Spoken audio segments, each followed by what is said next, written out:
shaking his butt.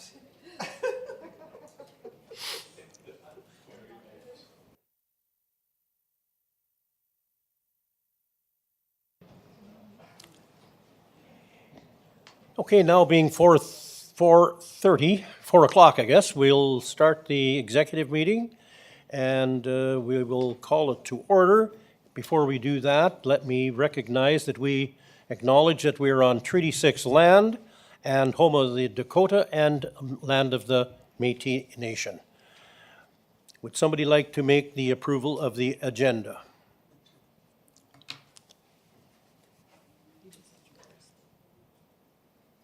Also move.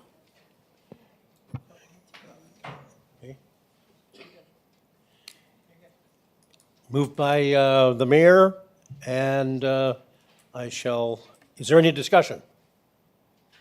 Hearing none, we shall go to the vote. This thing again? I've already forgotten.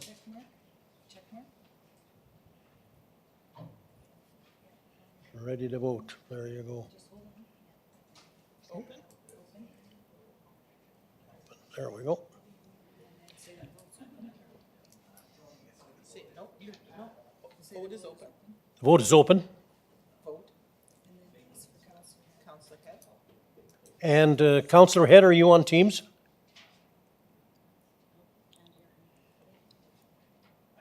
Councillor Head, are you available? He's there, but he can hear you. Say he'll approve it. We'll see, but I'm sure he's fine. The vote is closed, and don't know if it says it or not, but Carried. Close it. it passes. Declaration of conflict of interest, that is where you have to hand in your form if you have a conflict of any kind. Adoption of the meeting of the minutes of January the 9th. Okay, you just have to press the green at the very bottom. No, accept. Accept, sorry. Oh, except, okay, The green at God. the bottom. Now, hit the gray button. And you got Councillor Miller. Yeah, there's a lot of stuff here. Councillor Miller. So moved, Deputy Mayor. Thank you very much. Is there discussion on the minutes? Hearing none, we shall go to the vote.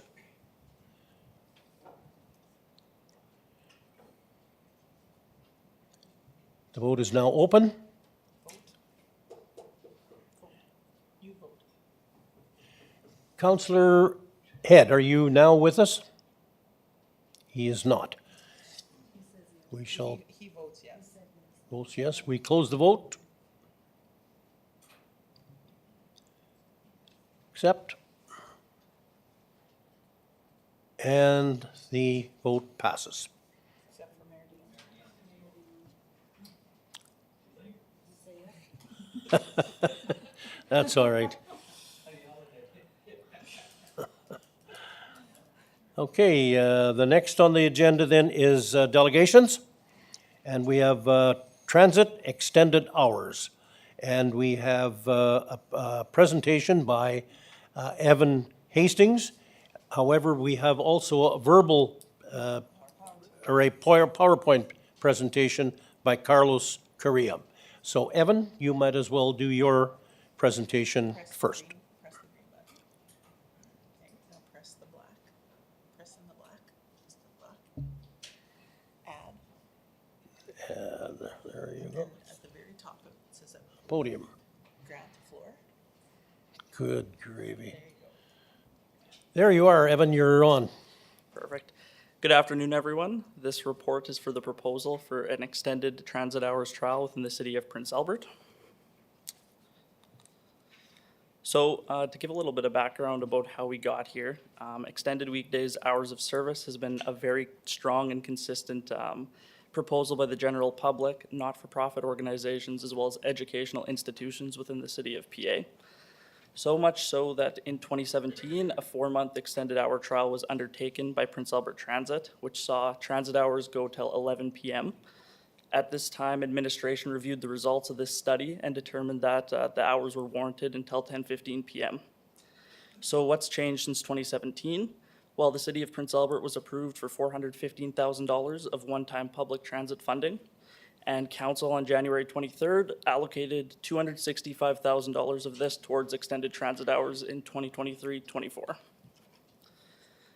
So as we can see here, there's our existing and our recommended extended hours. Oh, sorry. The transit trial is proposed to go from March 13th, 2023 to March 31st, 2024, and sets to have 3 alterations to service. The first being an extension of the rush hour service to become a full-time service.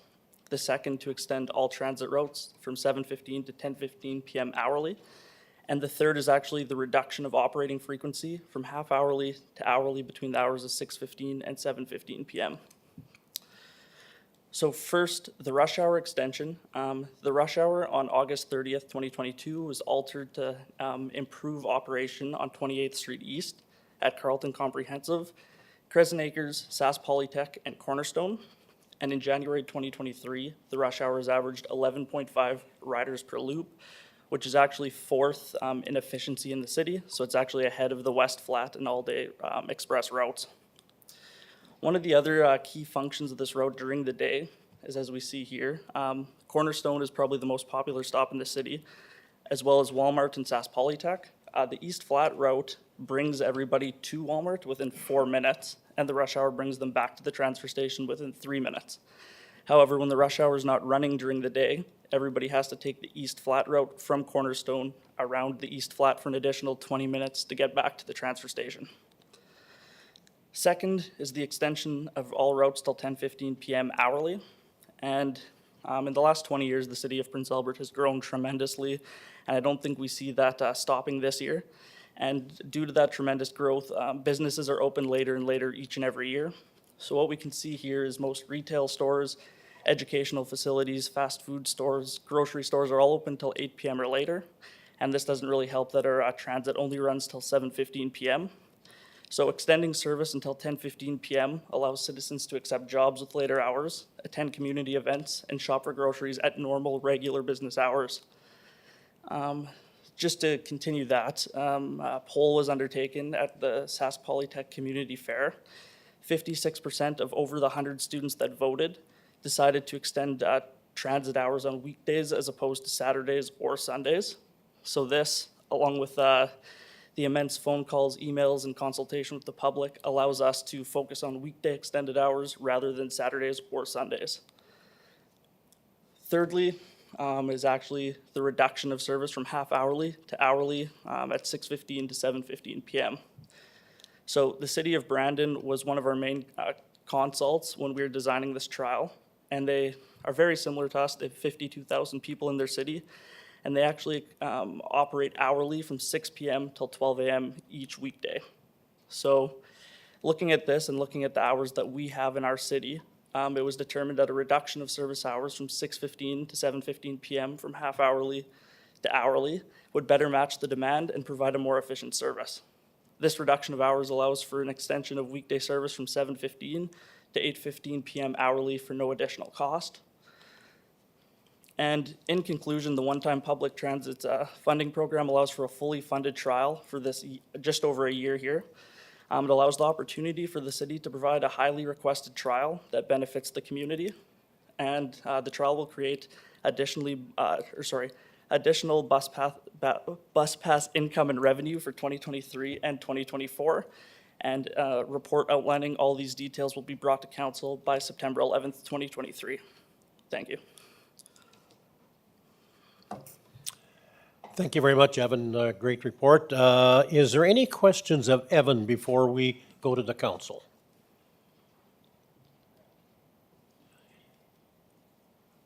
Just the gray button. Councillor Edwards. Thanks for the presentation, Evan. A couple of questions, I guess. One is, now that we have this wide variety of using the transportation now, and it's many more people, are we getting, I see there's a couple of gaps on the map of where we're not servicing, and one is on 28th Street to Marquis Road. on the East Hill, so Southwood Drive. I saw that gap, but another area in Ward 6 is Bradbury to 12th and kind of up into that area. So Bradbury to Coombe and Barton, that is a pretty long gap there. Are we getting any extra calls now that we're servicing schools for added transportation up into that area? It's more so Barton and Coombe and that area. So far, actually, they didn't have transit service kind of in 2021, and we improved that service going past all of Diefenbaker, Muzzy Road. So a lot of those people have been thankful that they have some service now. So I haven't gotten too many calls about, extending onto Barton, but that's always a thought, and that's always being looked into. Yeah, and how about Southwood? And Southwood Drive, currently we're doing a 2 to 3 year transit plan to see what routes would work in the future to provide that fuller service kind of that you're speaking of here.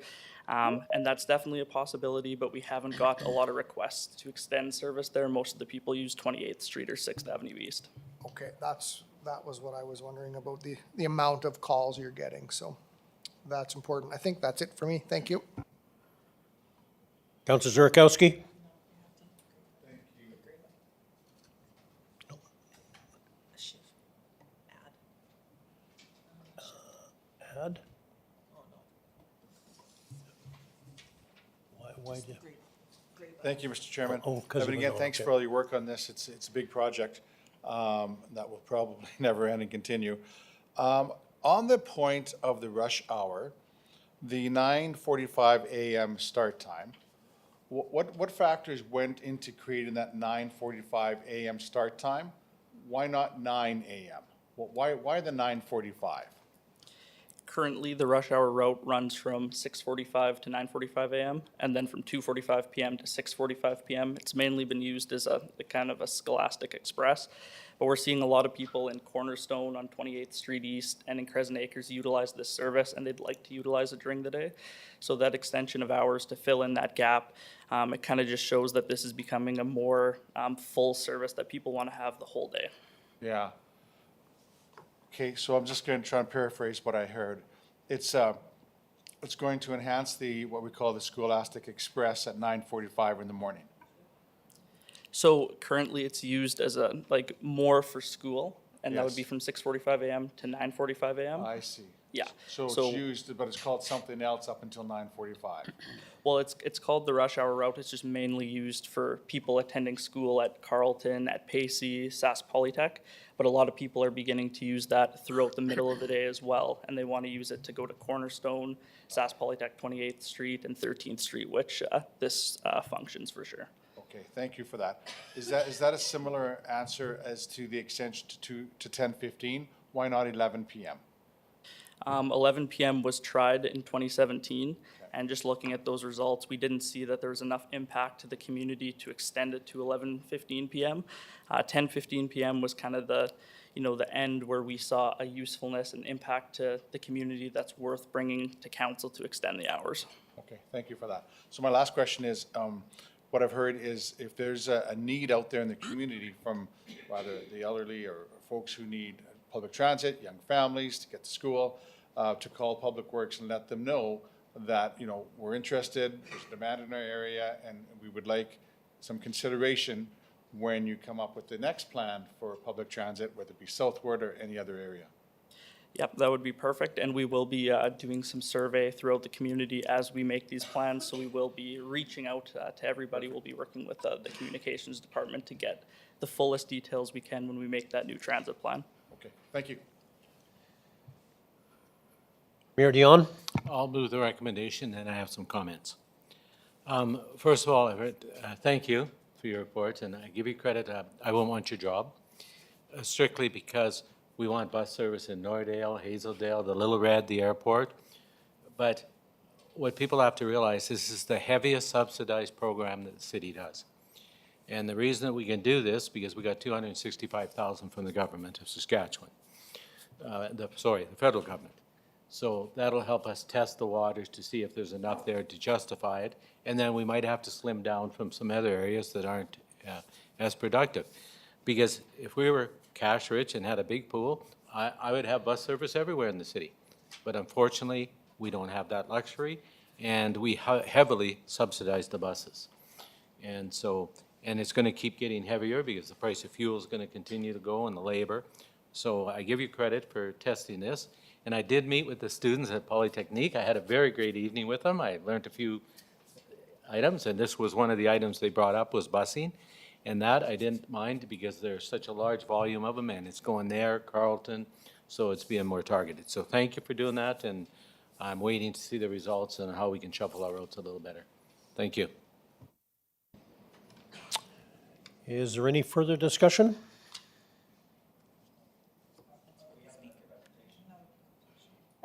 You have any further of the speaker? Thank you very much, Evan. Thank you kindly. Thank you. And we have a motion on the floor. Who wants to speak to the motion? No. Carlos has a present. Oh, do you want to give Carlos the opportunity first? Okay. No. No, it's already on. Rush. Is it on? Oh, yeah, it's on. Podium's on. There you go. All right, I'm Carlos. I was a settlement worker for many years and international student advisor now at the SAS Polytechnic. And one of the common reasons that some of the newcomers actually move out of Prince Albert is the lack of transportation after 6 p.m.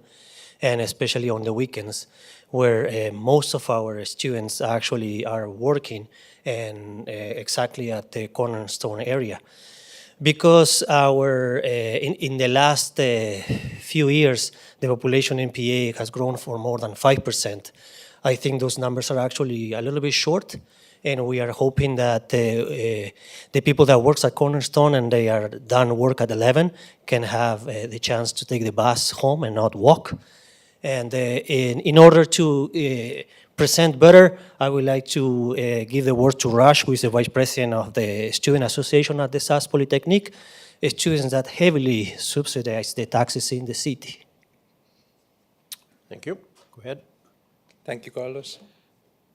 Good evening, everybody. So my name is Raj. I'm also the Vice President of the Students' Union at Saskatchewan Polytechnic. I'm studying the Hospitality and Tourism program, and thank you for the opportunity. I must also extend my thanks to the Honorable Mayor and Evan, they both were there at the campus earlier to understand the need of the students to use the public transport. I'll quickly take a couple of minutes to take you through the presentation. So the number of international students has constantly gone up at SAS Polytechnic.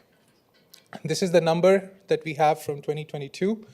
And I'm assuming that number is going to be twice as much projected in the year 2023. So that's only international students, but I'm sure there are a lot of students who come from other provinces to come and study in Prince Albert, especially a new program that I'm part of, which is Tourism and Hospitality.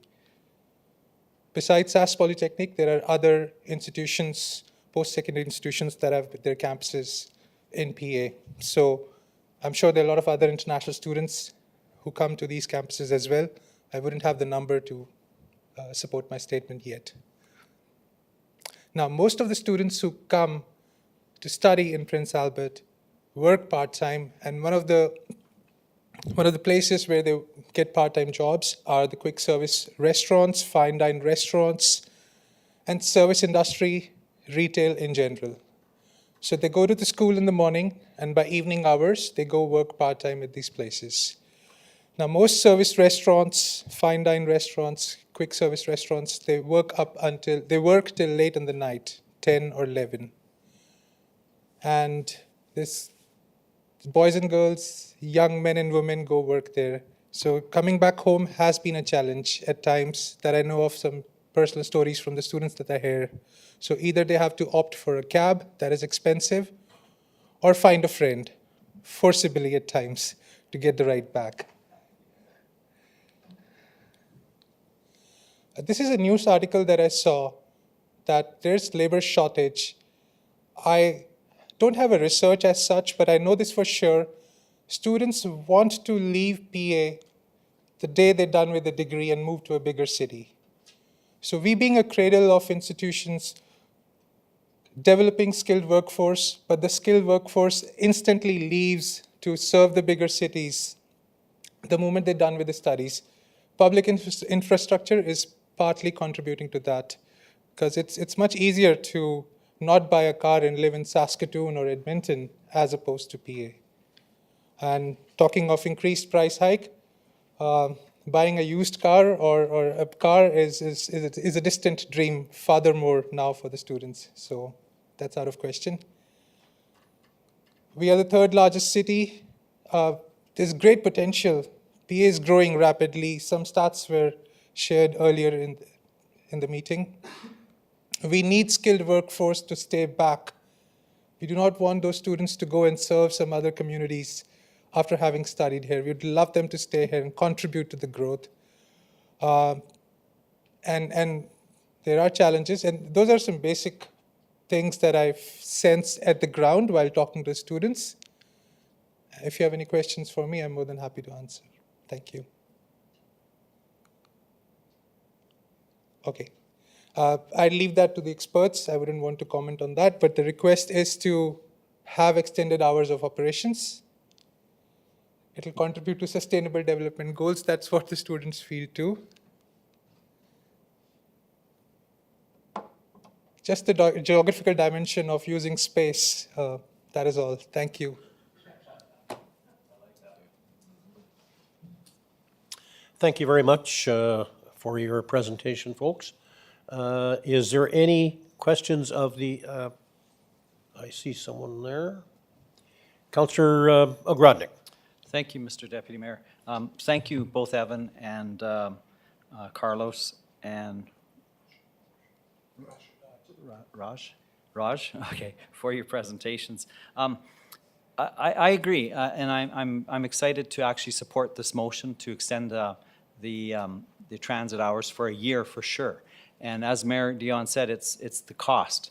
Where do we find the money in our current budget to extend it if we don't get a federal grant? And the federal government has been very, very supportive of public transit. We've seen where the provincial government lies on that as well. Not so supportive of STC, et cetera, was shut down. So it's good that we're getting those federal dollars in to support that for at least 1 year. Just a couple comments. After you get all your training in PA, I'd encourage you to stay in Prince Albert for several reasons. Yeah, they have a better transit system in Saskatoon, there's no doubt about it, but also the cost of living is significantly higher in the larger cities.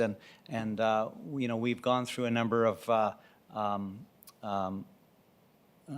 meetings discussing what you can actually get for a house or accommodations in Prince Albert versus Saskatoon, and it's significantly a lot more. Plus, we have all of our amenities that are affordable. Admissions to various community services, et cetera, is much more affordable. And our busing is actually cheaper too. It might seem, as a student, I know it seems like a lot of money, but in the long run, it's affordable. More so than even in Saskatoon, et cetera. Plus, there's subsidized busing that high school students get, I know, and other people. So, I think it's a great recommendation by the transit manager. He always provides us excellent reports and lays out the facts for us. And I know when we did this once before, tried to extend the hours, it was recommended that we continue that. However, at that year, I think that's when we lost our grants in lieu, and we had to find money somewhere, and that's where we didn't continue that extension of that trial. But it was very successful in the evening. So I will support this motion put forward by the mayor, and then hopefully have our transit manager and everybody else in this building try to find grants to continue the operation of this, plus hopefully expand, as Mayor Dion said, to other areas of the city that are currently not getting bus service. So that's all I have to say. So thank you, Deputy Mayor, for allowing me to speak. Councillor Lenny Zepp. Thank you so much. I just wanted to say thank you to Carlos and Raj for speaking, and that it's nice to hear directly from students on the need And I very much support the idea of extending our transit hours. And I wanted to mention, I've heard from students at Sask Polytechnic as well that they've been asking for extended hours. I know this doesn't go all the way to 11 p.m. I know you mentioned that students are working till 11 p.m. This proposal it has a bus system that would end at 10:15. And however, I am supporting and hoping that this can at least assist, and then maybe we can keep working. If that is something beneficial, maybe we'll see you again in the future to hear how it's working, and maybe we can look into future plans. Thank you. Thank you very much. I see no other speakers. Thank you ever so much to both presenters. It was very good and great. And we have a motion on the floor, and we shall proceed to the vote.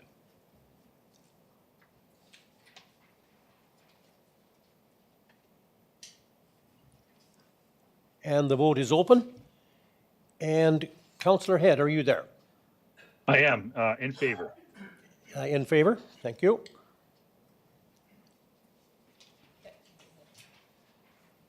And everyone has voted. I guess it can be closed. Accept. And the vote passes unanimously. Thank you ever so much again. We shall now go to reports of administration and committees. And here what I'm going to do, if the council is amenable to this, I'm going to move from 7.1, I'm going to move 7.3 up ahead, because I notice we have a contingency here from Abbeyfield House, and there's no use them sitting here all night listening to us, I guess. So we're going to bring them on first, and the next we will bring on the Métis people, who don't need to sit here all night listening to us as well. And if that's okay with the council, I will call then on point 7.3, which is a 5-year tax relief request, Abbeyfield House Society of Prince Albert. And we have a presenter. Brianne. Thank you, and good afternoon, everyone. Today I'm here to discuss a recommendation for a 75% tax exemption agreement with Abbeyfield House Society of Prince Albert. Before I begin, I do want to note that we do have a handful of individuals from the organization who are going to be listening to the discussion today, so thank you all for coming in. So Abbeyfield is a not-for-profit charitable organization that applied for tax relief under the city's Policy 51. Our Policy 51 was put into place in order to establish procedures for administration to follow when an organization applies for tax relief. The policy essentially establishes criteria and guidelines for which administration can assess an application against. The report in front of you today contains a thorough assessment of that criteria, but from a broad perspective, in order for an organization to be considered for tax relief under this policy, there are 3 main overarching pillars that they must align with. The organization must be a not-for-profit entity. They must have objectives that provide a social benefit to the City of Prince Albert, and they must own and occupy the property for which they are requesting an exemption on. Based on the application that Abbeyfield submitted, it has been determined that they meet all the criteria as set out in Policy 51. Abbeyfield is a not-for-profit charitable personal care home in Prince Albert that provides low and subsidized rent to seniors. The organization is operated by a volunteer board, the goal of whom is not to earn a profit, but instead to provide quality, accessible living conditions to the seniors that they house. The recommendation in front of you today is to alleviate their taxes at a rate of 75%. This rate was chosen as it will bring their tax bill to an amount that is more comparable to their other Saskatchewan location. So they will still pay some taxes, but at a lower rate. And I can answer any questions that you may have. Okay, thank you very much, Brianne. Are there any questions?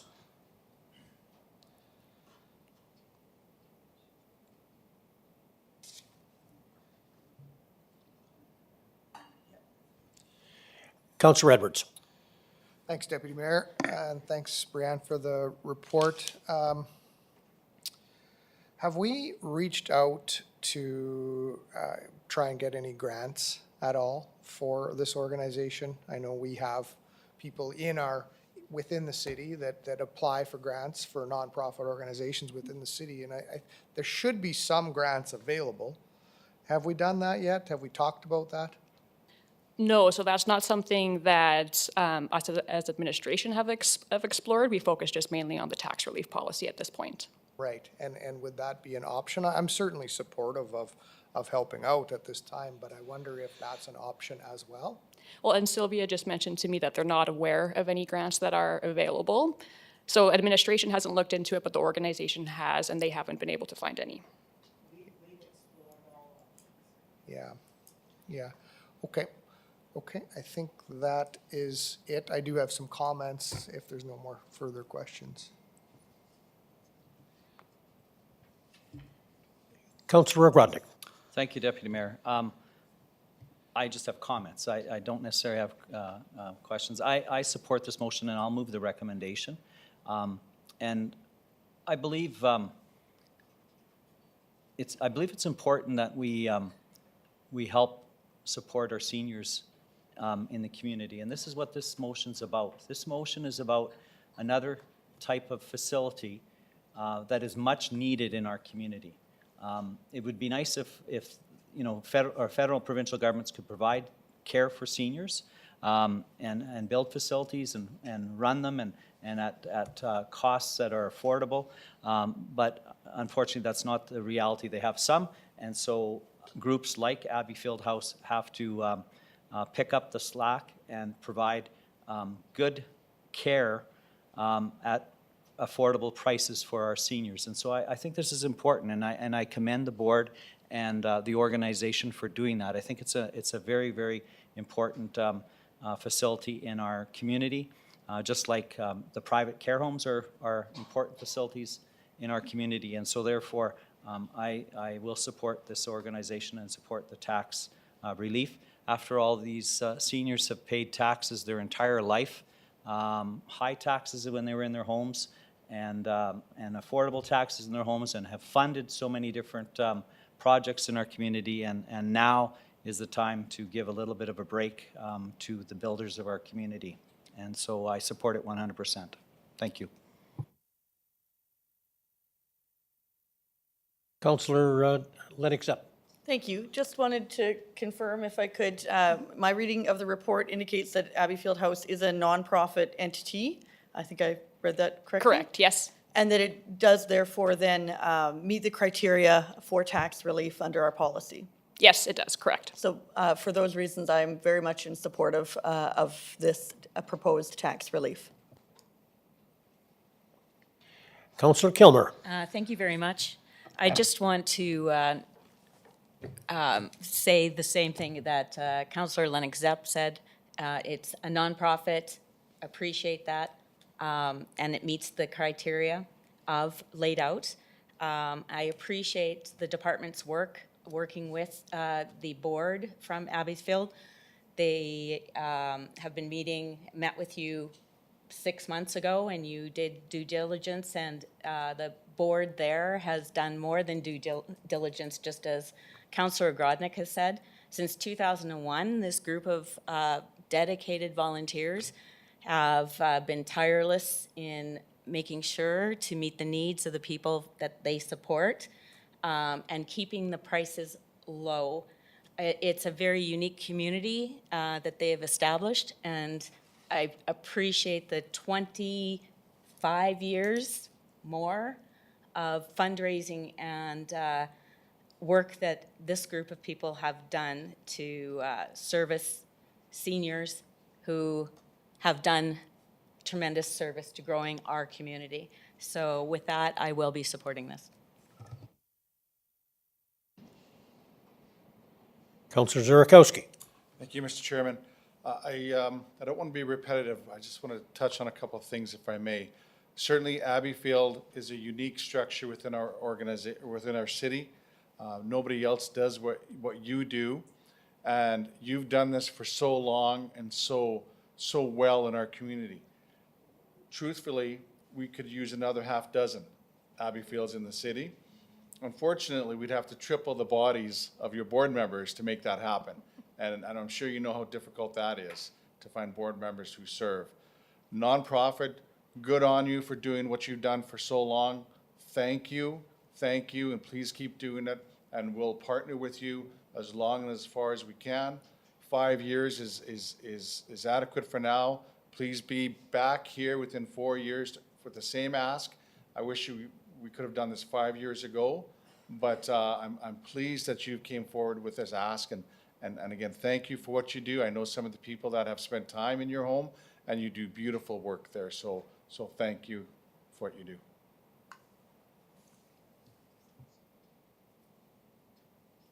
Councillor Edwards? Thanks, Deputy Mayor, and much along the same theme, I want to thank the board for coming forward for sure. One of the comments that really caught me was our aging board. And that's such a theme in today's society, right? It's people are wondering why cost of living is going up and inflation is rising and all of these. Well, the boards of the nonprofits are disappearing, and it's a damn shame. It's really unfortunate because that's how we keep costs down, is helping out and volunteering. And I mean, it always seems like the same people stepping up and over and all the time, and it's always the same people. And I don't know whether there's anybody watching our meeting today, but if you're able, get on a board, volunteer, help keep costs down, because look at this model. The model is outstanding. Having people come in, work for free, help out, fixing things.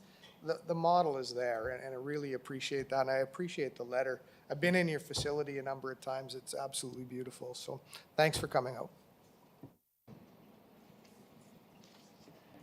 Thank you very much. I see no other speakers, and I want to say thank you very much, Brianne, for good work. To the board, thank you for coming. It's very nice to see all of you again. And we will go to the vote. We have a motion on the floor. 7.3. Scroll down to 7.3. The vote is now open. And Councillor Head. Thank you, Deputy Mayor. In favor. Thank you very much. And we are all in. And accept. And it passes unanimously. And so thanks again for all of you for coming. We shall now move on, and we'll give you a moment to leave if you'd like. And the other folks will, of course, go to the podium. I don't know if they go to the podium, do they? Oh, yeah, they yeah. Yeah.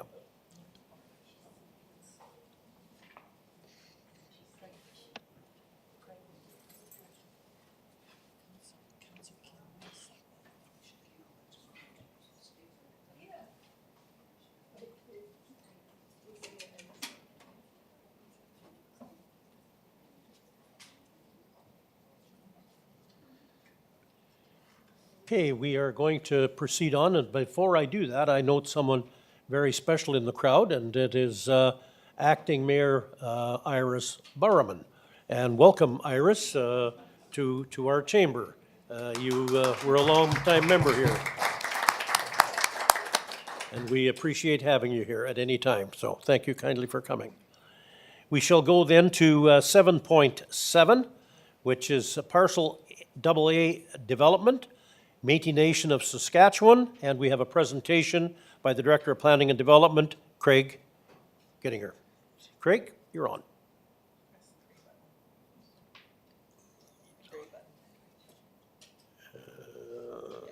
There you go. There we go. Thank you, Deputy Mayor, and thank you, members of council. Very excited to be here this evening to talk about yet another investment into our community by one of our partners, very important partners, and that's Métis Nation Saskatchewan, also part of our Prince Albert Regional Economic Development Alliance. As you know, they've been looking at investing into our community for the last number of years, and I was very excited to see this proposal, which was actually attached to your agenda this evening as well, if you had a chance to read that. They've got a conditional offer on approximately 26 acres of land just south of actually the First Nations University, which we considered a couple of weeks ago up by the field house. They put together a very detailed proposal, which I appreciate very much. They've identified all of the kind of the key strategic areas of focus for the city of Prince Albert and where we will benefit. And I've taken a very thoughtful approach into investing into our community, in which will have a significant impact on not only our community, but specifically our Métis Nation members of Saskatchewan. So I want to thank them for doing that. What this initiative is called is Ma Famille, which means my family. They've identified some of the socio-economic challenges facing many Métis individuals and their families across Saskatchewan. So what they're doing is the development of some key projects across the province, actually 12 projects, very strategic in nature, to attempt to try to bridge some of the barriers and some of the gaps in a province-wide network of in-person supports. So what they'll be doing in Prince Albert is setting up a service center which will continue to build relationships with Métis individuals and their families, help them navigate the complexities of human services such as health, housing, social services, education, and the list goes on. And in order to do that, what they'll be doing is constructing a 10,000 square foot office building, which will be available to all Métis Nation families. And the purpose of Ma Famille is to ensure Métis individuals and their families get the supports that they need in a timely fashion. So when we look at this 26-acre parcel, the northeasterly quadrant, about 3 acres or so, will house this new development. And in addition to that 10,000 square foot building, a second phase is a 12,000 square foot childcare center, which goes hand in hand to what they're developing. So an excellent project. Again, they're doing this across the entire province, 12 different regions, and we're very lucky to have them setting up shop in Prince Albert as well. I want to thank Melissa and Gavin with Métis Nation. Again, they've put together a detailed proposal, so they don't have a presentation this evening, but they would be happy to answer any questions you have. So with that, I'll pass it on to you, and if you've got any questions, concerns, feel free to shoot them our way, and we'll do our best to answer them for you. Thank you very much, Craig. Mayor Dion. Well, thank you to the Métis Nation of Saskatchewan for investing in Prince Albert. You know, investment is what we look for and go for. And what I'm excited about, if you look at the parcel, it's 26 acres, 3 acres for one building, a few more acres for another one. So they're still going to have room for options and expansion into the future. So that's why I'm excited about this project. And I'm really pleased how Craig and their department are working hand in hand to make this thing happen. And sometimes you have to. Sometimes you have to bend and change. But if it all turns out to be good at the end, it's well worth the project. So thank you for that, and thank you for your work, Craig, and I'll be more than pleased to move the recommendation.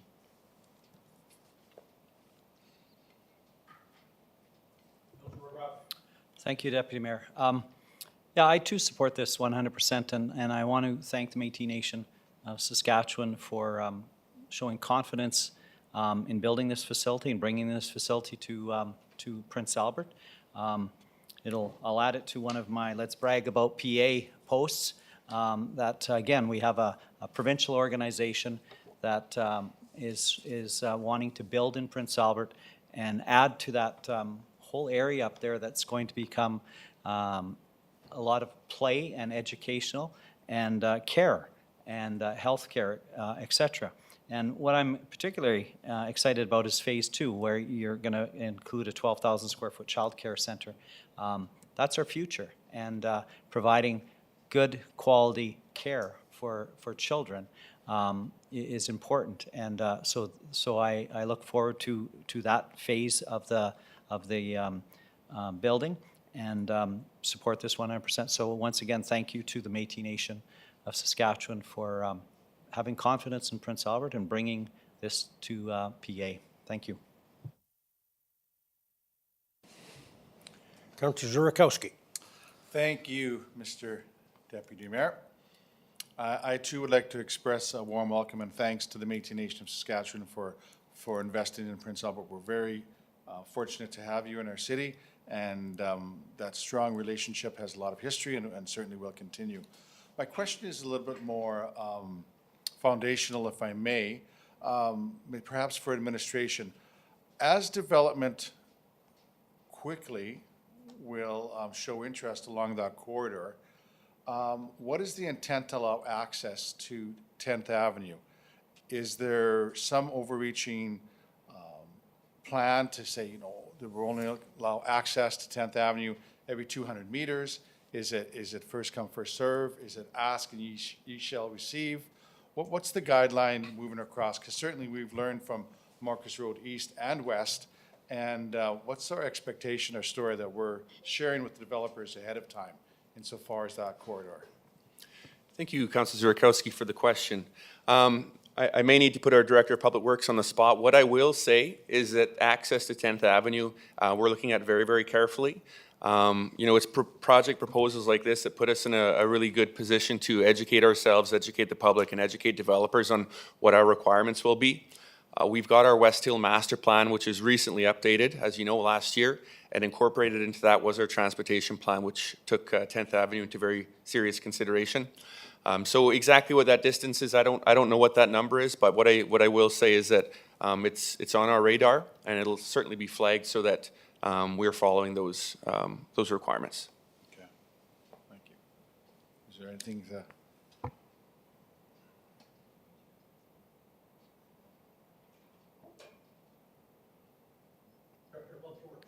Thank you for that question, Councillor. Yes, we consider this to be an arterial roadway, and so it has the highest standard for direct access. If you look at the drawing there, we would prefer the access that is shown on the south side, which comes off a cross street. It doesn't label what street that is, but the idea for arterial roadways would be 200 meters between direct access. And that is the reason why arterial roads like Marcus Road East and presently the new Marcus Road West moves traffic so efficiently, because you don't have to think about any cross traffic until you get to a true intersection. So you still have properties fronting the main arterials, but they don't have direct driveway access. They access from the side streets, the cross streets. Right. So in this case, I mean, it's still early, and I'm sure there's going to be conversation about the development plan. But are there any issues with the two access points along 10th Avenue?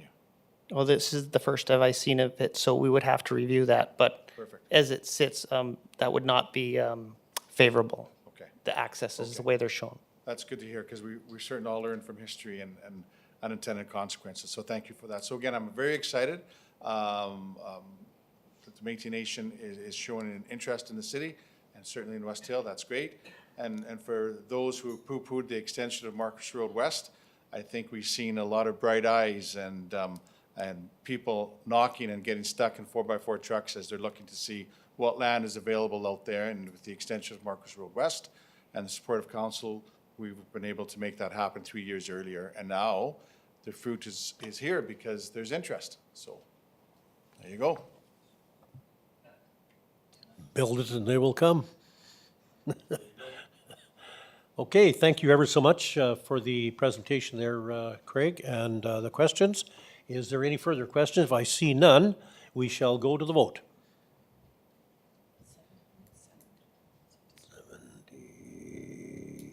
77.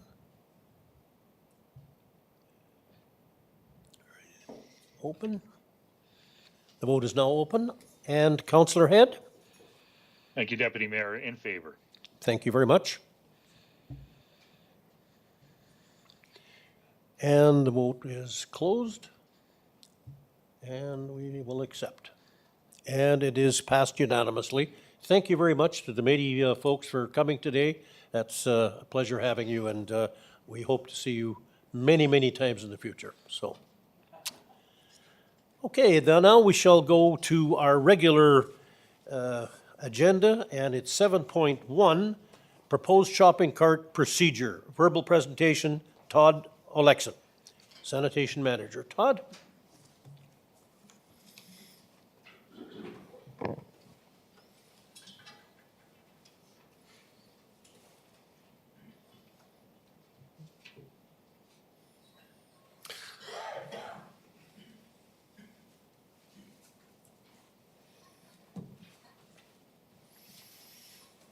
Well, thank you very much, Deputy Mayor, members of council. This report, which is titled the Proposed Shopping Cart Procedure, was prepared in response to Council Motion 2213, which generally requested a review of the current policies and the creation of a process to have stray carts taken to the landfill for pickup on a monthly basis. Upon review, administration confirmed there was a past policy approved in 2006. However, this policy has not been used for some time. That policy basically had abandoned carts collected by city staff taken to the municipal service center. The number of carts was being tracked by individual stores and numbers. Notices were to be sent to individual businesses when there were 2 or more carts for that particular business collected. A retailer was to be charged $10 to pick up each cart when they came to get them.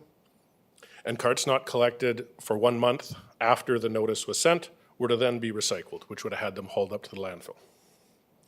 This process, if implemented today, would be time-consuming and costly, largely due to the increased numbers of abandoned carts that we're experiencing.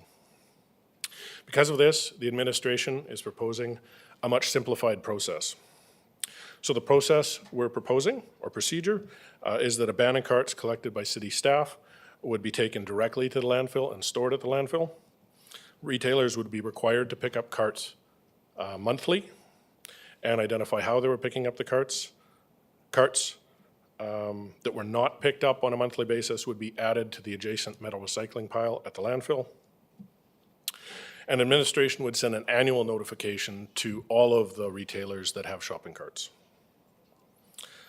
We did consult with a number of retailers, 11, about the new or proposed procedure. And in discussions, all of the retailers were very supportive of the proposed policy. We also identified through the consultation process a local business that picks up shopping carts for some of the retailers, and we consulted with them as well. They also supported the proposed procedure as written in the report, and they also identified they preferred the location at the landfill relative to other locations in the city, such as the Municipal Service Center or the Old City Yards. So ultimately, based upon our review, the consultations, and the council motion, the recommendation is that administration be directed to implement an abandoned shopping cart procedure as described in the report, and that the previous policy that was approved in 2006 be repealed. Thank you very much. I can certainly answer any questions you may have. Thank you very much, Todd. That's great. And we have Councillor Lennox. Thank you. I appreciate the report, and I did have one question. If council voted to provide direction to charge a fee to businesses that were doing this, using this service of our staff picking up carts and taking them to the landfill, and then the businesses were picking them up there, is there any efficient way or any way at all that you would envision a fee that could be charged to the businesses through this process? An invoice or, yeah. No, certainly, thank you very much for the question. I guess off the top of my head, the fee and rate structure for the landfill, is in our bylaw, and certainly a bylaw amendment could be made to, add a charge. The reason that there was no charge recommended just from the administration purpose was just one more, a few reasons. One, we really wanted to focus on simplifying the process for everybody, making the retailers responsible for remembering to come and get their own carts and do all of these other things. So we really focused on minimizing our work so there was no increase. And two, just along that theme, having them stop in and pay a fee just adds just one extra thing to do and report on as well. So that was the logic, but certainly, we could bring back a bylaw amendment to the sanitation bylaw and look at a charge. But that would be, off the top of my head, my initial thoughts. Thank you, I appreciate that. Just a comment on that is just, we talk about revenue and this is an, intense, it takes time and labor to do this work, and that I'm wondering what other members of council may think about a proposal of some form of charging a fee for the service. Councillor Kilmer. Thank you very much. I've got a few questions. Along the lines with Councillor Lennox-Zepp, the idea of perhaps charging a fee per cart can act as a deterrent and provide a business an increased likelihood of looking after their carts and using the other business versus the city doing that. So I would suggest that we think about that. A deterrent can be very, very effective and create a new business and help support the business. My question is, I don't see anything in the procedure that helps us help the public, the businesses, or the public, know what to do, or Public Works when someone calls in, what is part of our procedure or process? I see a cart on the riverbank, city come pick it up, or is our goal going to be, here are the phone numbers for this company, they pick it up, or I'm not quite sure what that would be, what that would look like. It seems to be missing. No, excellent questions. I guess the two questions, or a comment and a question. One would be, certainly we did discuss, or fees did come up. What some of the businesses indicated were the carts are very valuable. They're certainly interested in picking them up. Some of the businesses identified that was, in essence, a deterrent, and many of them identified they have a number of things in place to try and prevent them as much as possible from leaving. Some of them are formal, and there's locking systems on carts. Some have went with the systems where there's a loonie or a toonie put in place. I mean, some have removed that because they've also had problems with people looking for those loonies or toonies. Some have hired security guards. So the thought, just generally passing along what I heard from the retailers, was that the value of the carts themselves, virtually all of the retailers expressed an interest in collecting them and retaining them as much as possible. So I guess just generally that's, the comments I can pass along from the retailers. So some of them felt or believed that, an additional fee, being they're losing some that are being destroyed or otherwise ruined in the process of leaving, seemed to be added financial burden on them. Right. As well. So just something else to consider. It's just one of those balancing acts, as has been brought up with many other services that are being offered. So my understanding was certainly the businesses had a really keen interest in picking them up. Most are using some company, whether it's a local company or an outside company that does collect carts. And then all of those companies would be, informed of the procedure if we went ahead, whatever it ultimately ends up being.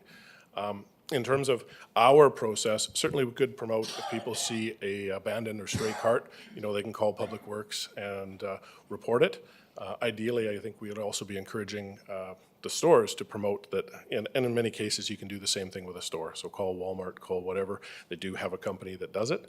But for the city, certainly it's called Public Works, and if there's a nuisance cart, we will ensure it's collected and appropriately placed, if we move ahead with this procedure, at the landfill, adjacent to the metal recycling pile. Perfect. I do encourage us to think about the communication process, because that it could become a job of Public Works depending on how we promote or move forward. Promoting a business to come pick it up, or getting our citizens, the residents, to help out and not contact Public Works, leave them to doing other business, would be very beneficial. Yep, that is it. Thank you. Councillor Dion. Mayor Dion. No Never know problem. when you lose I'll your fire job. back by saying I feel young in this seat. Okay, I want to be a little more aggressive than you, and I'll tell you why. For 3 days, I watched this cart on the corner of Central and 10th sit in the snowbank for 3 days, and we had 30 or 40 city half-tons empty drive by it. I want to get to a point, and I don't know how we do this, that someone stopped and picked that cart up. And whether it goes to the city yards for now, till someone's going to the landfill, that has to be part of the process. Otherwise, they're going to lose it, or it's going to be repurposed. And so when you do see an empty one, I do believe as a city, we should be picking them up. Because it's no different than litter. If somebody phoned, what I find interesting, if somebody phones and said There's a mattress in the back alley, we pick it up instantly. I'm very proud of that. But if we say shopping cart, and it's all garbage is the same. You know, I'm not saying they're garbage, but they should be treated like that. If somebody phones in and says, I have a cart in the backyard, I don't expect the truck to make a special trip, but when they're out and about, go pick it up. And that's what I'd like to see, because you see them everywhere in our city. And the problem is, we have quite a few carts that don't belong to the stores that are paying to pick them up. Okay? And I'd like to know if you could find out what that fee is. Because if they're already paying someone to pick it up and they're paying $5, what's the difference whether they pay him $5 or come and get 50 carts from us at the landfill and pay $5? You know, because at the end of the day, they want the carts back. And so I'd like to be a little more aggressive with the plan. I do like it. I do like the one location going to landfill because that's where they're going to end up anyway. But at the same time, we're talking about how to deal with them, but we didn't solve the ones that are on that corner. And that's what we got to start doing. And I don't know if that's a directive from the Director of Public Works or the other departments where all these half-tons are, that when you go by a shopping cart, pick it up. You know, it takes a minute to stop and throw it in the back of the truck. And then if you're only going to the city yards, well, then leave it at the city yards. And we'll figure out from there another truck that's going to the landfill. You know? And I think that's the whole purpose when I looked at these shopping carts. That was my purpose, not only to get them back to the rightful owner, but to get them from littering our streets and being used for a purpose they're not supposed to be. Thank you. Councillor Lennox Zepp. I am going to move the recommendation and also add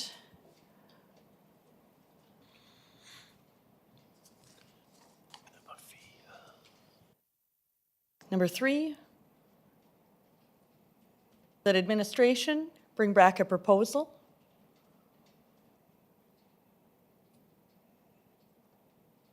for charging a fee within the shopping cart procedure. And I really respect what I heard. I completely appreciate it. I understand the thought. We're trying to simplify and make the procedure the best we can. However, it would be nice to hear proposals and on how how a fee could be charged, and just hearing around the room on that topic, I think that number 3 is warranted, and that then we could vote on that piece of the puzzle and see where it goes. Yep, I look at it. I don't think it changes the motion in any way. It adds to it, so I will let that go, and we will call on Councillor Zurkowski. Did you wish to speak to that before, Councillor? No. No. I'm sorry, it's not Councillor, it's Councillor Kilburn. Okay, thank you very much. Sorry about that. I am wondering, after hearing the presentation, if we have the, rather than it being in the shopping cart procedure, or maybe in addition to that, that they do bring back an amendment to the sanitation bylaw, so that it is in there and used as a deterrent. Okay.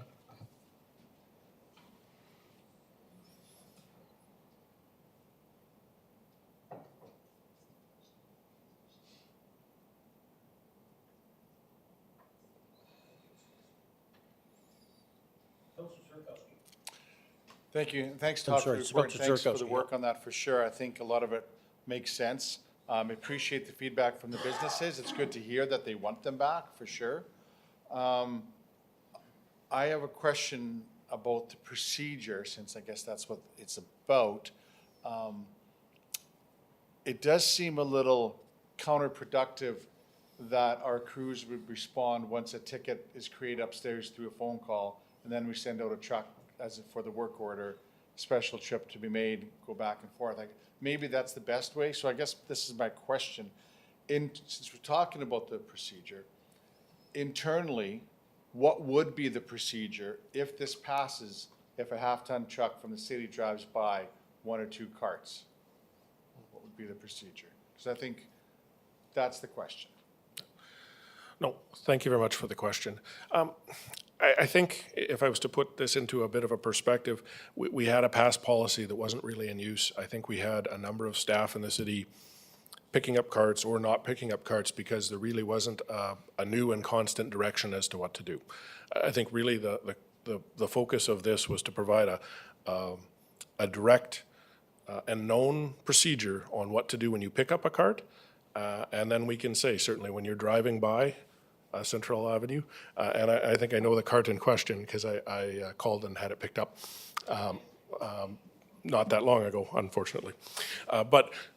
So now that if we moved ahead with this and this procedure was approved, certainly one of the steps, or the first step that I would take, is to go around to the other places in, the department in which I work, and go to other departments and talk to those crews and make sure everyone is aware of this process so we can consistently implement it. And if we have and are running across carts in our parks or on the walkways or on the city street or in the roads of someone cleaning snow, we will then pick them up and they have a home and we know what to do with them.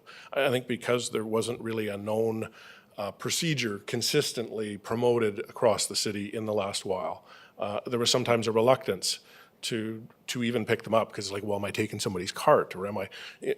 So this, I think, just having a procedure in place will be a great step towards accomplishing those things that I think I've heard council and businesses and the public say, these carts are a nuisance and they create other issues, and we need a better way of dealing with them.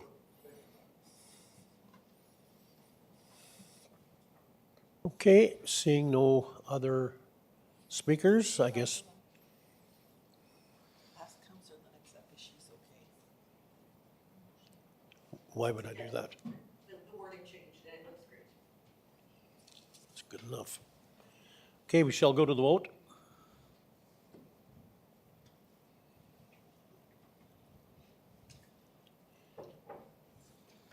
The vote is now open. Councillor Head? Thank you, Deputy Mayor. My apologies. Could I get the motion recited back, please? Certainly, I can do that, I guess, or someone can do it. I suppose I can. Terry, do you want to do it? Sure. So the motion is that administration be directed to implement the abandoned shopping carts procedure. And number 2, that the abandoned shopping cart policy previously approved by City Council Resolution number 086 dated February 26, 2006 be repealed. And number 3, that administration bring forward an amendment to the sanitation bylaw to establish a fee for the pickup of shopping carts at the landfill by business owners. Thank you, City Clerk. In favor. Thank you very much. Okey-doke. Vote is closed. And it is accepted.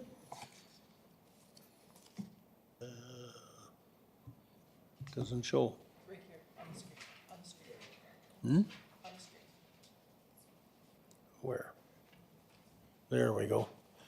Okay, the vote is passed unanimously. We shall go to 7.2, utility invoicing options. And we have a verbal presentation by Natera Culture, Utilities Services Manager. Natera? Thank you, and good afternoon, Council. I would like to speak to the recommendations in the report. Our first recommendation is to set the default to e-billing. If the research by the Canadian Electricity Association holds true, and 95% of new customers accept default e-billing, our monthly signups would increase from the 51 accounts we currently average now. It's important to note that for every 100 new accounts we see each month, potentially 100 accounts are closing, and some of those accounts would have been on e-billing. So we want to continue capturing new accounts. Although the recommendation is set to default e-billing, we do appreciate that not all customers are able to go on e-billing. As per the recommendation, customers would still be able to request to have paper invoices. E-billing began in January of 2017. I looked back at the accounts that were open prior to January of 2017 and are still open as of today. Of those accounts, only 1,490 have switched over from paper to paperless. That leaves us with 5,903 accounts that were open prior to the beginning of e-billing that still receive their invoices by paper. These are the accounts where we need to focus to get them to switch over. We do feel the monetary incentive is the best option to encourage those accounts to switch over, as stated in the report. What is an incentive to one person may not be the same for another. For example, for me, tickets to a Raider game unfortunately wouldn't be enticing. We do believe the recommendation as provided give the city the best option to have people make the switch from paper to paperless. Thank you for your time, and I appreciate any questions you may have. Thank you very much for that report. Is there any questions of our guest?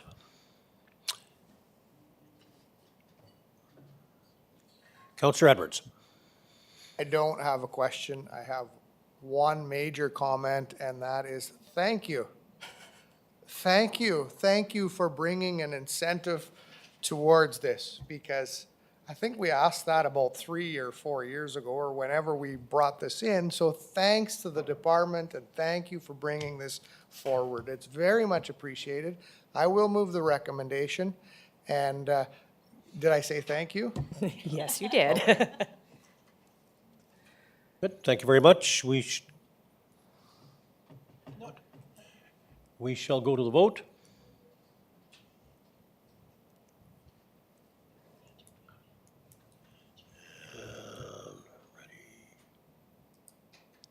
The vote is open. Councillor Head? In favor. Thank you. And close. Accept. Oop. And it has been accepted. Thank you very much for your report. Thank you. We shall now go to 7.4, year 2020-2021, Settlement Municipal Share Housing Projects. Verbal presentation is Brianne here. Do you want to skip it for a minute, or are you going to do it? We'll just skip it for a minute, and we'll go to the next one. She must be just temporarily away. 7.5, bylaw number 1 of 2023, building fee bylaw presentation. Michael Nelson. Michael, you're on. Thank you. So good afternoon, Deputy Mayor and members of council. Today my presentation is going to be about the building fee increase bylaw. Just to give you an example here, so the current permit fees have been in place since 2018. Administration has completed a review throughout other cities throughout Saskatchewan, and therefore today we're going to be proposing the following increases. For my presentation, I've included the proposed increases and examples for different construction projects within the city. You know, we'll have residential increases and examples, commercial, industrial, government, multifamily, and examples of those, and then also other proposed increases that we're going to have. For the residential increases, we are proposing the minimum permit fee from $75 to $100. The deck permit fee from $100 to $125, basement development and secondary suites from $200 to $225, accessory buildings, so this is detached garages, sheds, from 25 cents to 30 cents per square foot, and then residential 1 and 2 unit dwellings, an increase of 5 cents per square foot for each area of construction. As an example, for this house here, with the proposed increases, it would be $274 more for this construction project of this house. You know, that's for the size, the attached garage, everything that you would see there. Same with this example here. This is an older house that was constructed. So for this permit, the proposed increases would bring this project to $252 more for the building permit fee. And this permit for this house, the proposed fee increase would bring it to $194 more than what the current fee was for this construction. For the larger projects, this includes commercial, industrial, government, institutional, multifamily. So we're proposing a 2-year phased increase on that. So what that would be is right now we are at $6.50 per thousand of construction value. For 2023, we're proposing $7 per thousand of construction value. And then for 2024, we're proposing another 50 cents. So that would be $7.50 per thousand for the construction value. Just a few examples on that. This is a gas station that was just recently built. With the proposed increase, you know, the current fee, we would be about $1,000 more for the construction based on the 2023 rates. And then for 2024 rate, it would be $2,000 more. The same with this one. The proposed increase would be roughly $1,578 more for 2023 rates and $3,156 more for the 2024 rate. This one here, another office, the proposed increase would be $1,716 for the 2023 rate and $3,432 for the proposed 2024 rate. And just another example here. This is another type of more of retail.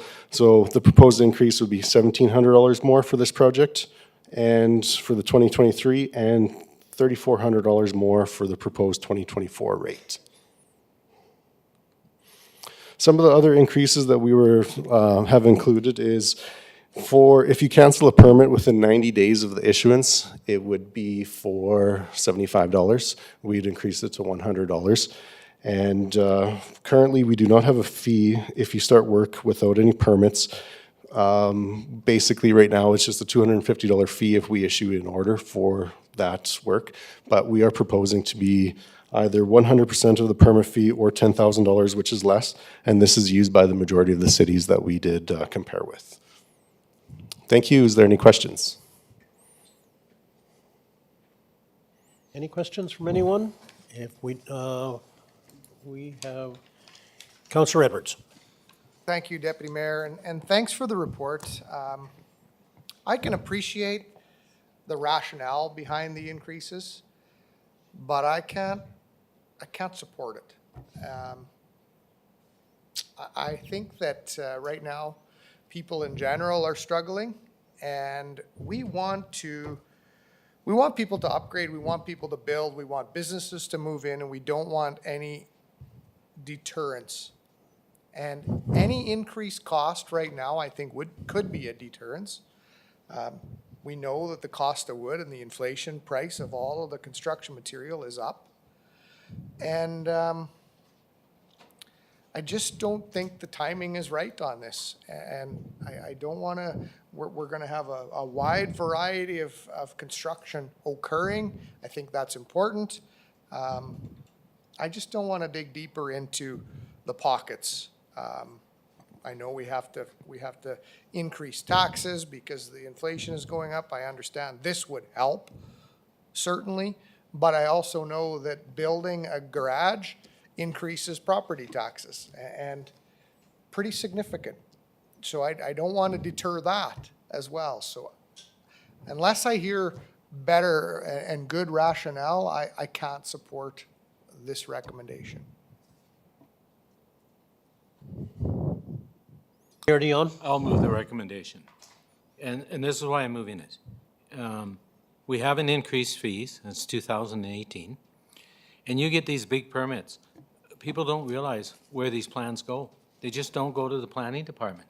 They go to planning, they go to public works, they go to community services.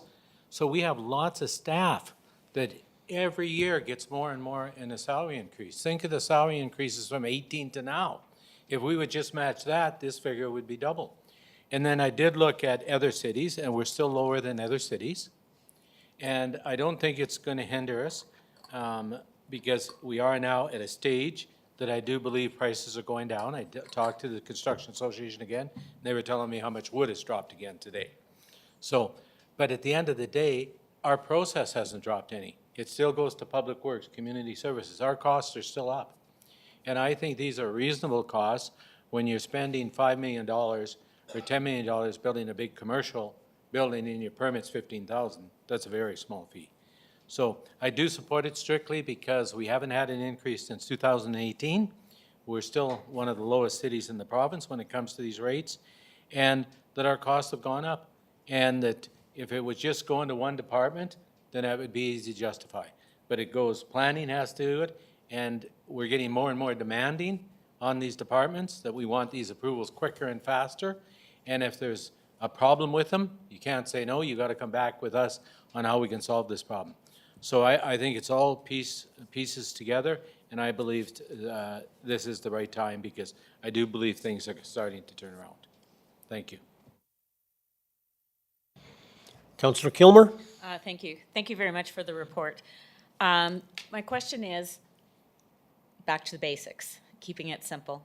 Why do we require a permit? So we require, thank you for the question, Councillor Kimmer. We require a building permit because it is part of the building bylaw, which is comes into place from the Construction Codes Act, which is from the provincial government. So basically, the provincial government has the rules and regulations in place to require cities, municipalities to have a building bylaw to ensure the National Building Code is met. So that's basically why we would need the permit. Okay, so then the next step, the why, the permit, then people come to the city, get a permit for their deck, then what is the process? What happens and why? So when somebody wants to do a construction project, we would need them to make an application and show us how the proposed construction is going to be. And that's typically done by, building plans showing what type of materials are going to be used, basically a picture on how it's going to be built. From there, we would review to make sure it is in compliance with the National Building Code as far as, say you're building a deck, the proper spans for your deck joist, the proper beams to help hold that up, the proper foundation requirements, just so, nothing happens to anybody while they're on that deck. Okay, so in the case of a deck, it goes to planning, and then what's the rest of the process? So for a deck, deck is more of a simpler one where it would just stay with the planning department. The building inspectors would review it. Once it is found that it meets the building code, that's when the permit would be issued. Okay, so when it moves, as the mayor had said, moves to other department members, what type of permit is those? So that would be for, say, a new house, a new construction of a commercial building in addition to a commercial building.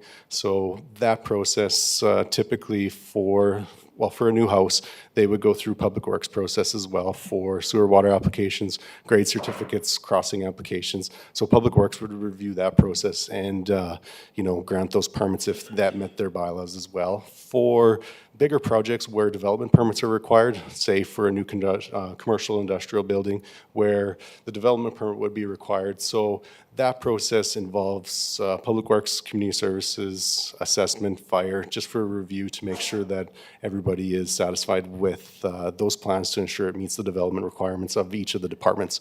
And then at that point, that once that development permit is approved, that process, that's when the building permit, they basically take all that approved, preliminary work from the development permit, transport it onto the building plans as far as the site plan.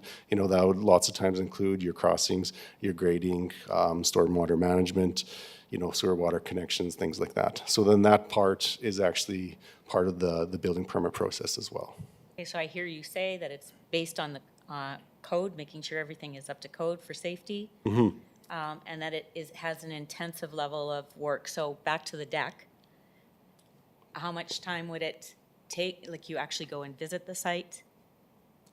Yes, so How with the deck. much time would a deck, being one of the most simple permits? Yeah, take? the deck would be a simple one. So I guess it depends on the size of the deck, the complexity of it. If it's a pretty straightforward deck, that review process is pretty straightforward where, like I said, we'd look at, we'd still have to look at setbacks to make sure it meets the setbacks of the zoning bylaw. We'd have to look at the foundation requirements. Decks do require piles once they're over a certain size. If the deck is going to have a roof over it, if it's going to be tied into the house, so we always look at those kind of things. So the more complex the project, it takes a little bit longer, but, for a normal deck, it'd probably be potentially about a 1 hour review process, if that, not even that.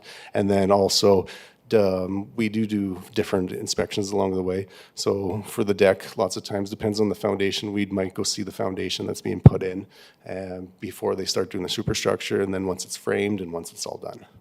Just to Okay, make so sure there's several different interests. visits. Yeah, so, you know, on average, we would probably be, 2 to 3 inspections for a deck. Okay, thank you very much, and thank you again for the report. For those reasons, I think I will be supporting this motion. Councillor Rodnick. Thank you, Mr. Deputy Mayor.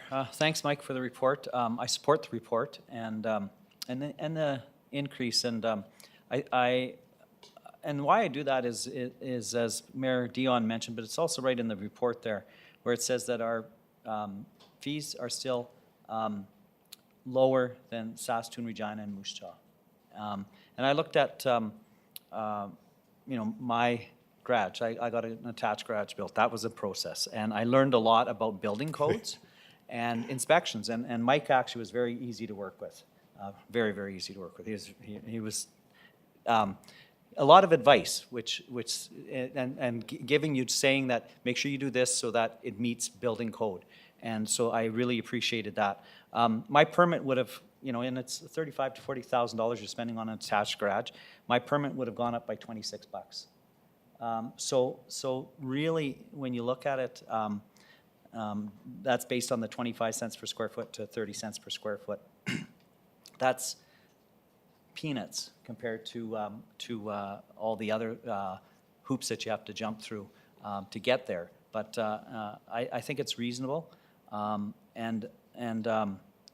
I encourage anybody that is going to get any construction to, make sure you get a permit, because you're building it right, and Mike and his department are going to help you through that process of building it right, inspecting the piles, the grade beam, all of that, all these things that I did not know, making sure that it's, it's not vented from the neighbor's side, the soffits, etc. All those kinds of things. The only thing is having certain thickness of gyprock. I didn't get that one, and I still don't agree with that one. Where firewall, well, it's a concrete wall. It's stucco, which is concrete, and you have to put gyprock over top of concrete because that's going to make it more. But that's not Mike's policy. That's not his rule. That is a national building code or something like that, I was told. And that one I didn't get. But other than that, I agree with the report and with the recommendation. So thank you for the report, Mike. Thank you. Good job, too. Thank you. Thank you very much. Councillor Zurkowski. It sounds like you need to explain the appeal process on the So thanks, Michael, for this.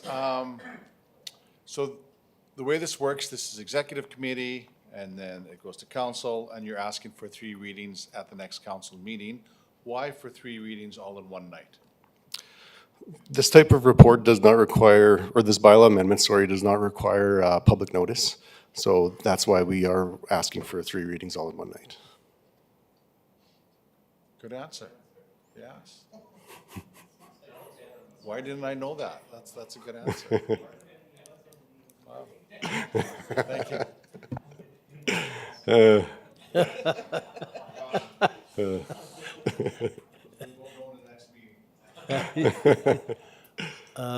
You may not well be able to, but that's fine. That's okay. Thank you very much, Michael, for the great report, and we now can go to the vote. There's no more speakers. Open the vote.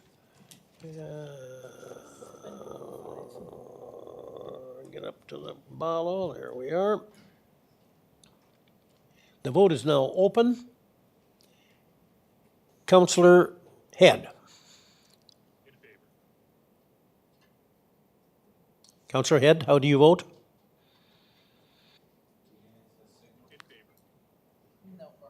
Councillor Head's gone out for a refreshment.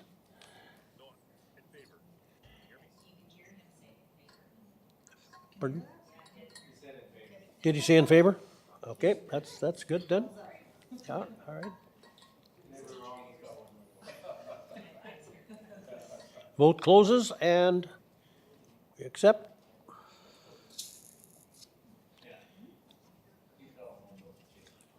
And it passes 8-1. No problem. Thank you. Now we shall go then to 7.4. Brianne is here. Year 2020-21 settlement, municipal share housing projects. Brianne Vance. Brianne? Thank you, and thank you for patiently waiting for me as well. I appreciate that. So the report in front of you today is just regarding the city's portion of the housing loss from Prince Albert Housing Authority. So this report came up because we had received some correspondence in October 2022 indicating that the city had not paid the 2020 losses and they were requesting payment for the 2021. So essentially that then prompted us to send a letter requesting information regarding house sales during the year, vacancies due to boarded up properties, as well as their plans for addressing vacancies.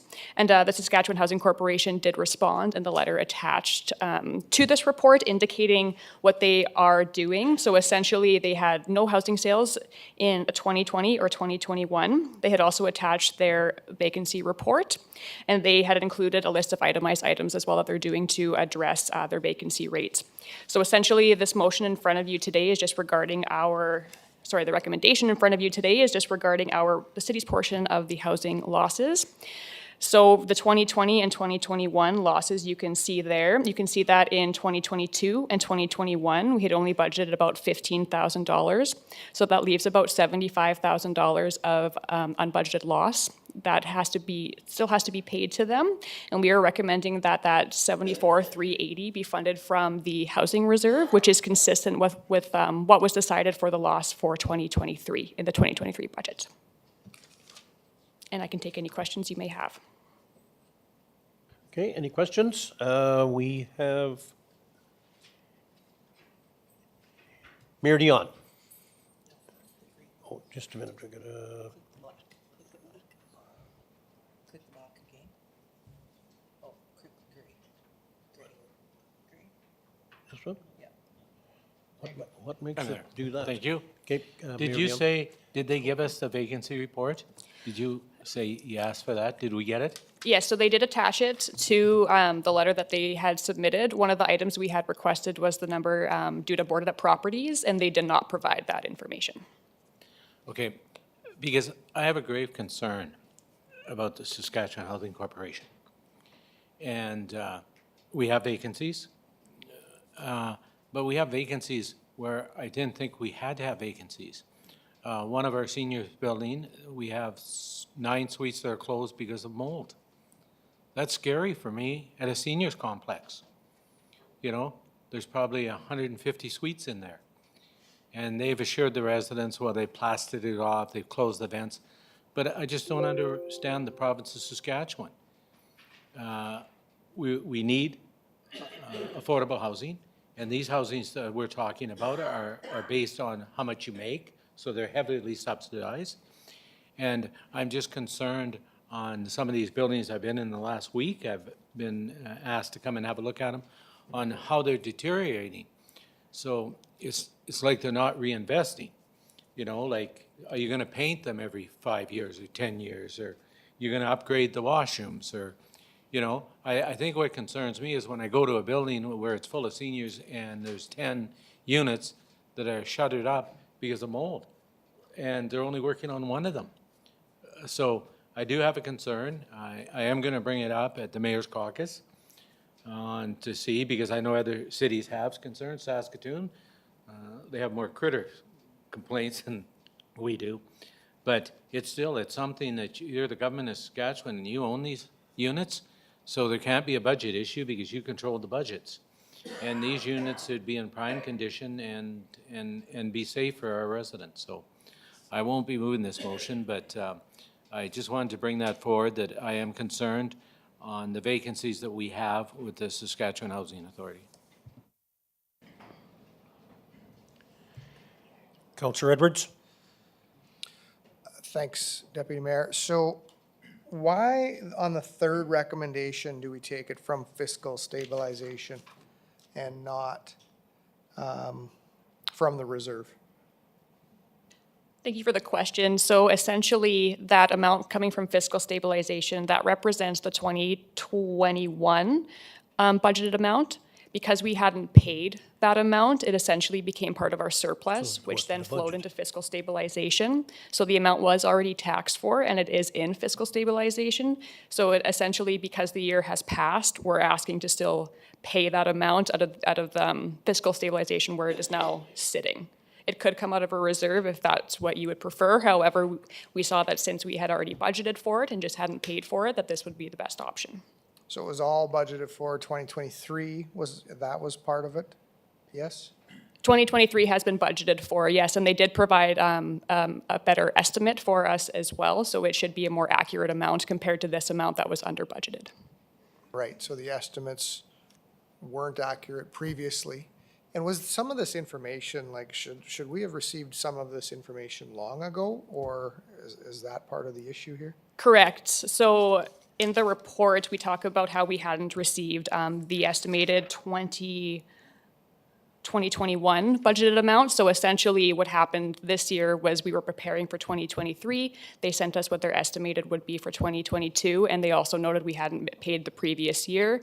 We went back and checked our correspondence and noted they hadn't sent anything to us to update our numbers. Okay, thank you. So do we know the operating losses, and it might say it in the report, but the operating losses are growing a little bit. So 2020 to 2021, it grew 15,000. Why? Because of vacancies, because of damage, because of why is that growing? So that's not something that I may necessarily know. It's more Sask Housing Corp would know that. In their vacancy report, they did provide a bit of a breakdown showing you which areas did have vacancies, which might shed a little bit of light on there. I did also note, believe it was in 2021, they had 2 units that had major fires as well, so it could have been vacancies due to that as well. Okay. Okay, and I noticed that in the letter that they wrote on December 20th, it made mention of program also expanded to all communities. So that's the program, I just want clarification on that. So I'm assuming the seniors program that they reduced, they increased from 250 to 300,000. So the senior housing program, that's what they meant by it expanded to all communities in the province, correct? I expect so. I'm not an expert in their program, but I would just say yes. I just reread that. I think that was what it is. And then it says here, modernization and improvement went from 650,000 to 860,000. So does that tell you, Mayor, does that show that they are putting money in, or is that because there's more damage to the homes being created, or do we know that information? And I guess if it is damage and across the board, is it damage from the same people having these homes, or how is that working? Do we know that information? I don't know who can answer that. I know that's difficult, Brianne, for you to answer, but it's a concern. Do you want the mayor to answer that if you I would can? like anybody who would like to respond to me. Yeah, they would.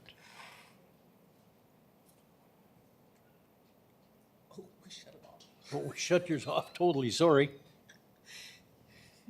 Shift, and then Yeah, what? I'm on. There you are. I did make an inquiry, and those bigger costs are when they decide this whole unit needs new windows. Or 1 year, they put all new appliances in. Even though the tenants complained there was nothing wrong with the appliances, that they just replaced them all. And those bigger costs, those modernizations, that's what they're talking about. New windows, bigger projects. Those are always bigger projects. Yeah, that's okay. Okay, I think that's all the questions. Yeah, you have to remember as well that these are not all seniors' homes, you know. These are loads of people that are in low-income homes, and lots of them got kicked out because they couldn't pay the rent, because they sent the rent to the people and rather to the organization. And so that's where you get some vacancies from. And that's the part that is a problematic here. That's why we need a wholesale study of this organization. It's out of order, is what it is, and it needs a wholesale study, so I'm hoping that that happens. I think even going through the mayor's caucus, which is good, but I think it should have gone to SUMA, because there's loads and loads of those buildings that are not in cities. They're in little towns and communities of all kinds, so I think SUMA really should have been the organization that we should have went to. But I think starting with the mayor's caucus is a good idea. Councillor Lennox Zepp. I remember us discussing this at budget, and I can understand the thought process of maybe drawing money from the housing reserve. However, I just want to raise that housing reserve does some really important things.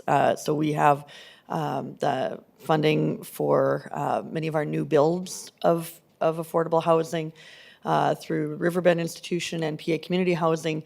We partner with them for their applications through this fund.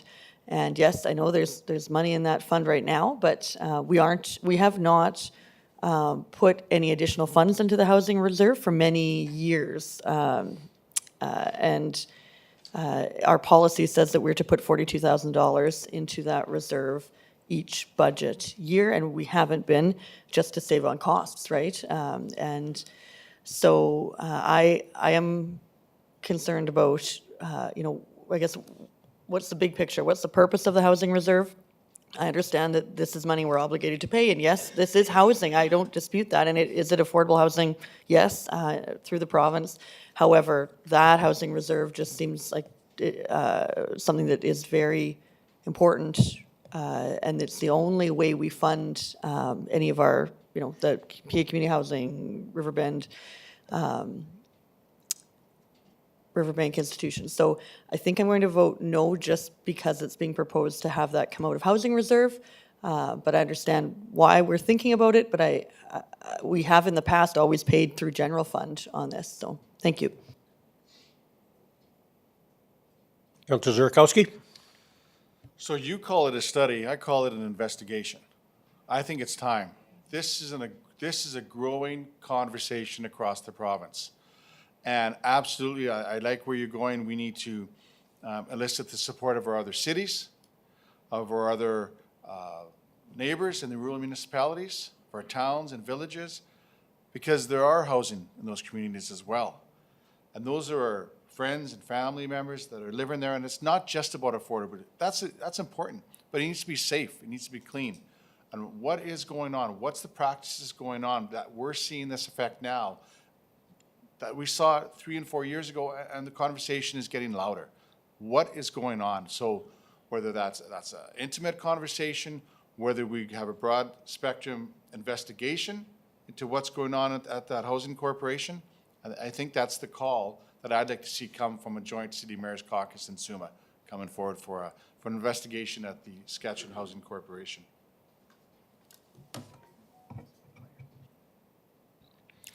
Okay. We have, do we have a motion? Did we have a mover?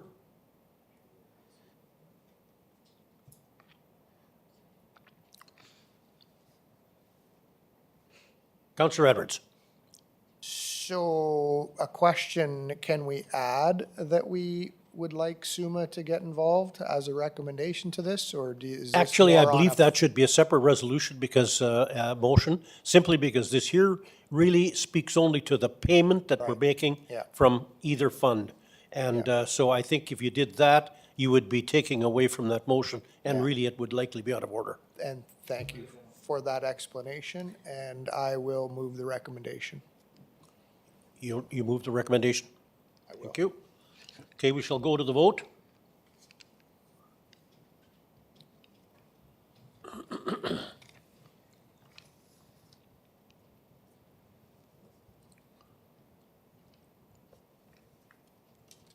Where do I find it here?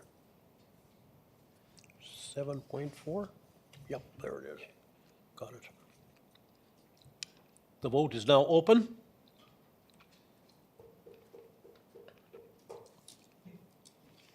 And Councillor Head, how do you vote? In favor. In favor? Thank you so much. And the vote is now closed. Accept. And it passes 7-2. Thank you. We shall then go to number 7.6. Bylaw number 2 of 2023 zoning bylaw amendment. Presentation by Mr. Craig Gettinger.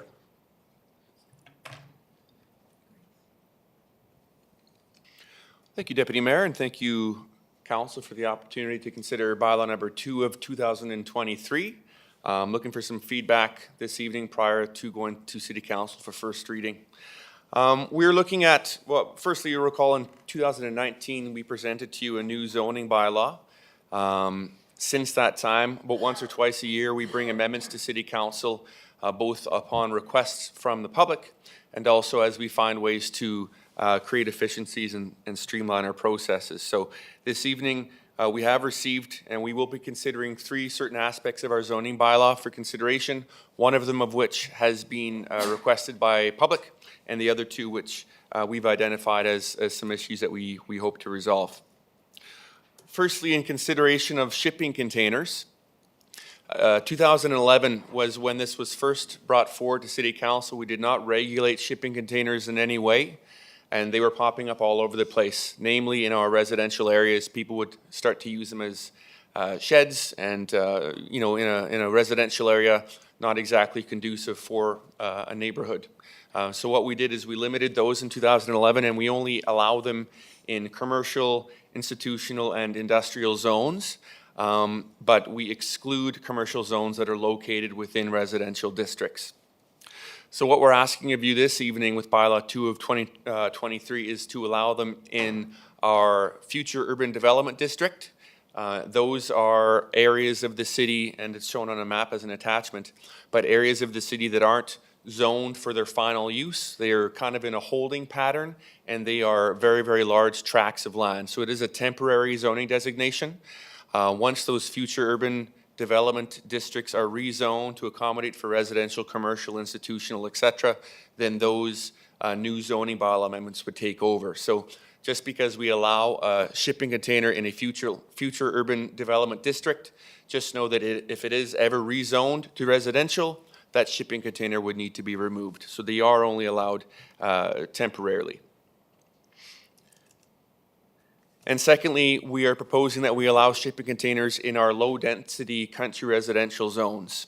So our low-density country residential zones are those located out near the airport. Traditionally, those are acreages, 5 acres or more. So we allow, again, very, very large tracts of land with minimal impact on neighboring properties. We allow, or we're proposing to allow, shipping containers as a method of storage. Just to note that these shipping containers, they are assessed, they are accessible, they need to follow all the same regulations as our accessory buildings. They do require a building permit. They are required to have setbacks, etc., and they are tracked. So they have to come in, and once again, they have to apply to the city for appropriate permits. The second amendment that we are requesting is in regards to commercial service establishments. All we're doing is amending the definition. Right now, the definition is overly restrictive, and we've got a couple different land uses, things like print shops, things like photocopy businesses that really don't fall anywhere. So we've changed the definition of commercial service establishment to include those. That is just a housekeeping item. And thirdly, bylaw 2 is considering the change for business complex and business groups from a discretionary use to a permitted use. So a business complex, think of a strip mall that you would find in one of our commercial areas that would have a small restaurant and then an office in the next unit, and then a takeout food in the third unit. I'm not as concerned with the nature of the entire building as a whole. I'm rather concerned with the individual units as they go in. So what this amendment does is it allows us to approve a business complex in-house, And then once the individual units come forward for the tenant improvements, so a new restaurant, a new retail, those have to come forward to City Council for consideration. And right now, it's reverse of that. The large building comes to City Council for consideration, but you don't know what's going in it. So if we reverse that and we focus on the small individual units, I think that's more of a clear public process and gives City Council more information to make more educated decision. So those are the three amendments in short. Again, looking for discussion this evening prior to first reading, and I'd be happy to answer any of your questions.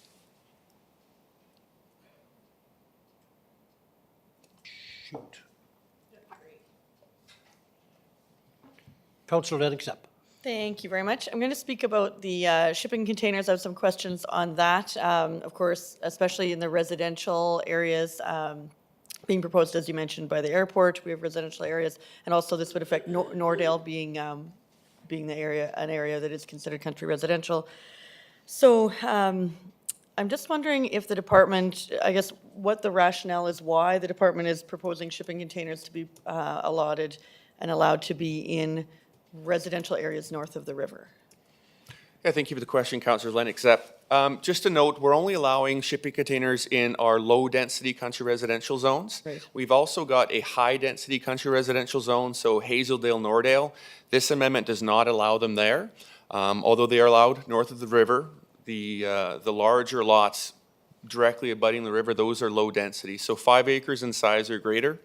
We focused on those larger sizes because the larger of the lot, the impact on neighboring, on your neighbors is minimized. I don't want to suggest that there's no impact, but I'd much rather have a shipping container next to me if I live on a 5 acre acreage or versus having a shipping container next to me if I lived in Crescent Acres, for example. So that's why we focused on those larger acreage lots. Okay, that's good to know, because Nordale is called country residential, but you're saying low density. So would this proposal impact any of the Nordale area? Would you consider any of that?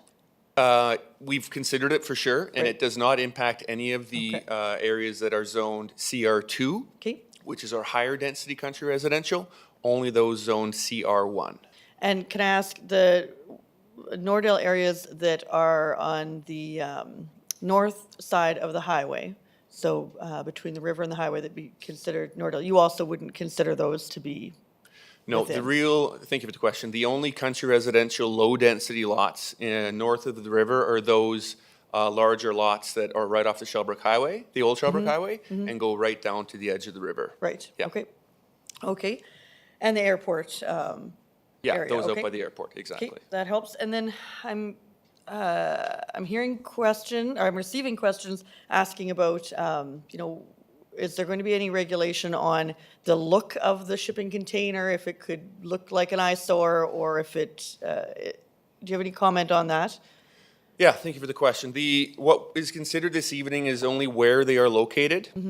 When it comes to zoning, we have to focus on land use, regulations, proximity to certain things. A zoning bylaw, you can't get into appearance, aesthetics. However, it doesn't mean we don't have the mechanisms to control that in some other fashion. We do have our property amenities bylaw, for example, that doesn't allow them to be graffitied. Right. We have our building bylaw, which allows them to not get into a state of repair or disrepair. So come building permit phase, which they do require, our building team does have to be assured that they do properly satisfy the form and function that they're intended for. And if it comes to a point that they're dilapidated and becomes an eyesore and a detriment to the neighboring properties, then we could step in with our property amenities bylaw to ensure that those issues are rectified. Perfect, and I'm wondering about limit on how many could be on a property, or do we propose to have any limit at all? Yeah, thank you for the question. We control that in a number of ways. The most practical way is similar to all accessory buildings, we regulate it by size. So for example, country residential properties, no more than 2% of your 5 acre property can be covered with accessory buildings. So that equates to, I think 2,000 square feet or so. In other zones, you can't have them covered by any more than 15%. So you have to make sure that you satisfy those coverage requirements. Okay, that is helpful, and I think I heard you say that for this to apply, the lot has to be how many acres? Well, our country residential lots they've got a minimum size of 20,000 square meters, so that's about 5 acres. Thank you. Okay, yeah, I guess that helps. They're not, I'm hearing these are not really items intended for city limits, but you're saying these are on 5 acre lots. So I appreciate that. One last question. Does the department continue to receive requests to have shipping containers be used? Thank you for the question. Not as much as we used to. Okay. And the reason for that is there was a thought at one point that you could just buy one, drop it on your property and not get any permits. It wasn't intentional, but I think just while we inform the public and educate them a little bit more about what is required, and they have to be fireproof and those types of things, it gets quite expensive, and often you have to drywall them, and there's a number of steps you have to follow, so people prefer just to build garages. But we do get requests, probably a couple a year, about shipping containers and where they can be utilized properly. Thank you. Mayor Dion. Okay, I'm going to focus on shipping containers as well, because I think they're very dangerous. So I'm going to ask the fire chief, he may know, what does the building code say about them, or the fire code? Because you get a 53-foot container, I'm amazed you don't have to have a window or a second door to escape. You know, I just seen on the news a horrible story about a 6-year-old kid got locked in a shipping container, and 6 days later, they found him in a different country. And he said there was no windows, there's no door, there was no light. And so I'm concerned that they're a hazard. You know, they're 53 feet, and I've got my shop in the front and stored my stuff in the back, and the fire starts, and I'm in the back. How am I going to get out? So are they covered by the building code, the fire code? And then is this not the time, I understand you said the amenities, but I've seen some pretty ugly shipping units that are rusted and just sitting there. Is this not a better place to put them in, or bring into one of those amenities that you were talking about, a shipping code that just deals with them? Because I believe they should be painted, you know, they should be on some kind of a foundation. You know, there's certain things to get to them, where I don't want to go to this bylaw and this bylaw, you know, end up going to 3 different places to deal with a shipping container. But I'd like to know first from the chief if he knows if there's any fire code been brought in, because these containers, I know in other cities, they have to have a window or a door. They have to have a second egress to escape, because they're 53 feet long. And so it was interesting to listen to them. And of course, people do like them, because the biggest thing they are secure. Once you put 4 padlocks, it takes 4 padlocks. So I think that's what attracts them, especially to construction sites. So that's why I like them on construction sites. They can lock in. But I'm concerned when you put them in residential areas, especially the safety of them, because we've got kids playing in those residential areas, and we don't want anything to happen. So first, a comment from the fire chief to see if he knows there's a fire code, then back to you about the building code. Thank you.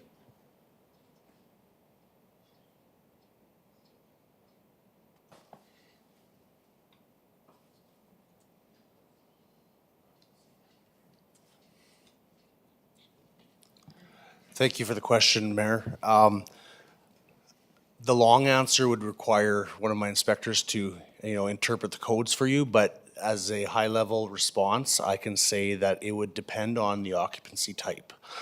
So, for example, if you were to, regardless of the bylaw, but in X community, you were to build or bring in a shipping container and occupy it for business purposes as a construction, workplace, then of course, then the National Building Code and National Fire Code would come into play.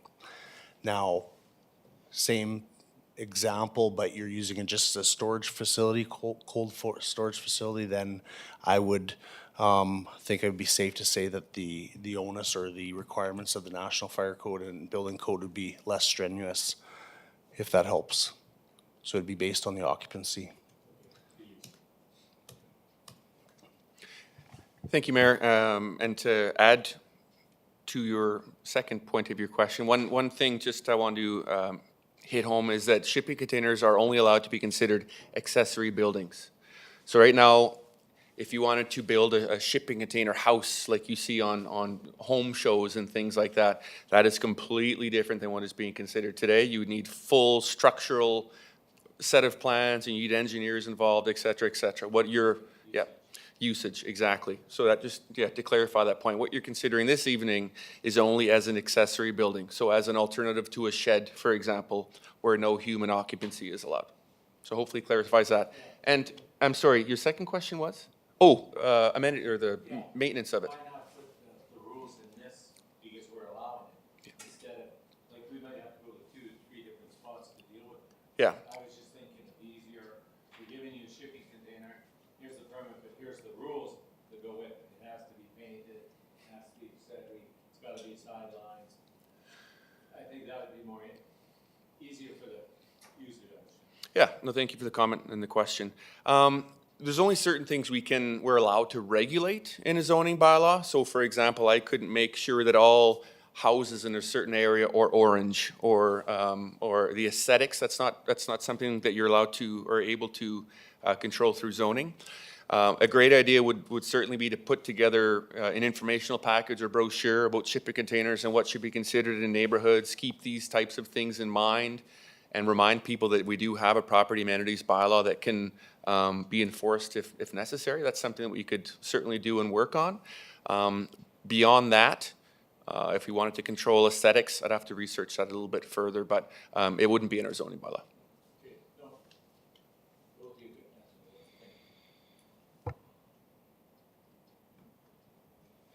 Councillor Zurkowski? Do we collect building permit fees for shipping containers?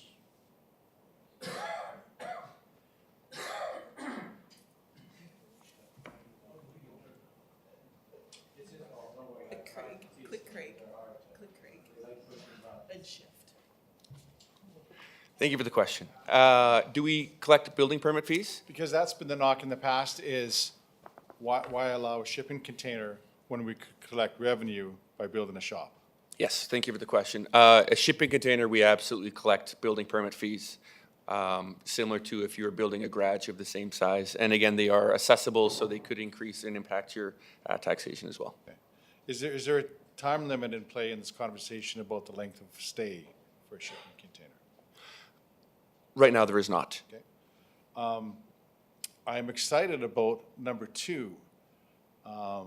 I may not have an issue, and we heard clearly several times, thank you, that it's low density, residential lots or country residential. 5 acres, so our friends across the river can take a deep breath. So we are talking about 5-acre lots or larger. But a public hearing, I think, is important. I think we need to hear from those folks. I may not mind, but other people might have an issue with a shipping container on their neighbor's yard. So I think that feedback and that invitation to provide it is really important. So thank you for that. Oh, shit. Councillor Edwards? Thanks, Deputy Mayor. Are there any exceptions if some business wants to have a shipping container in the city? They can doll it up nicely. Do we ever allow that? Do we? In short, no. Not in residential areas. We do have extenuating circumstances where a new home is being built and they're utilized to store your tools and things like that. But once, I don't think that's what you're getting at. Once the home is constructed, they have to be removed. I understand homes. I'm talking businesses that, or others that maybe. Yeah, we do allow shipping containers in other commercial areas, and they're Within the regulated. city? Within the city, yeah. Currently, and that's not changing. They have to be located in the rear yard, and they have to be separated from adjacent properties and things like that. So that's not changing, and we do have a few located within the city. So this is just in addition to those Good. zones. Thank you. Yeah. Councillor Ledixep? Thank you. I'm going to move the recommendation to add a number 3 of what Councillor Zurkowski suggested, which was, yes. Pardon me? Number 3 would be that administration conduct a public meeting. Well, that's, Oh, sorry. Yeah, the you've public already hearing. got it, number 2. Right. Sorry. Okay. No, that would make a lot of sense.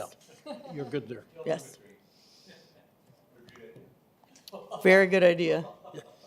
You're okay? Yes, no, that's perfect. Okay. Light down. Is there any, you can shut your light down, please.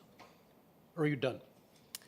I'm thinking, but yes. Oh, okay, no problem. Yeah, okay, so that would, maybe could I just ask administration, do you have a thought on how you would hold such a public meeting? So there's a difference between public meeting and public hearing. So what is, Right. just so we're clear, a public hearing is a formal process where we do our typical mail out. In this case, it would be an advertisement in the local paper and say, you know, we're holding first reading on this date. If you wish to attend, please attend, and you can provide some correspondence. So that's a formal public hearing as per the Planning and Development Act. So that is a fairly regimented process. We've got a public notice policy that lays out that for us as well. And would it likely be at our next meeting of city council?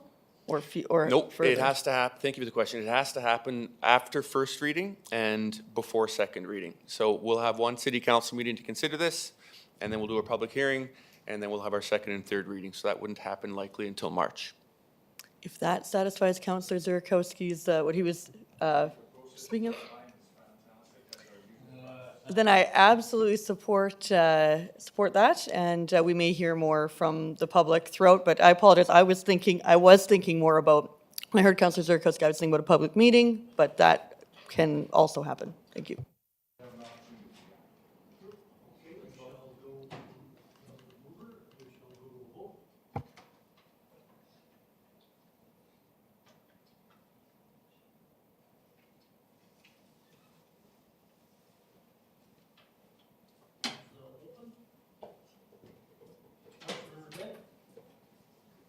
In favor.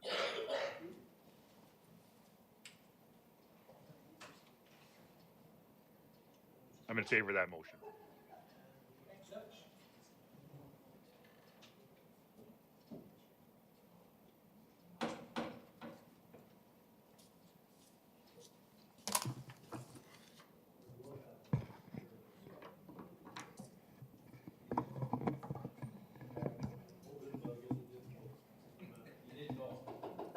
Yeah, I know.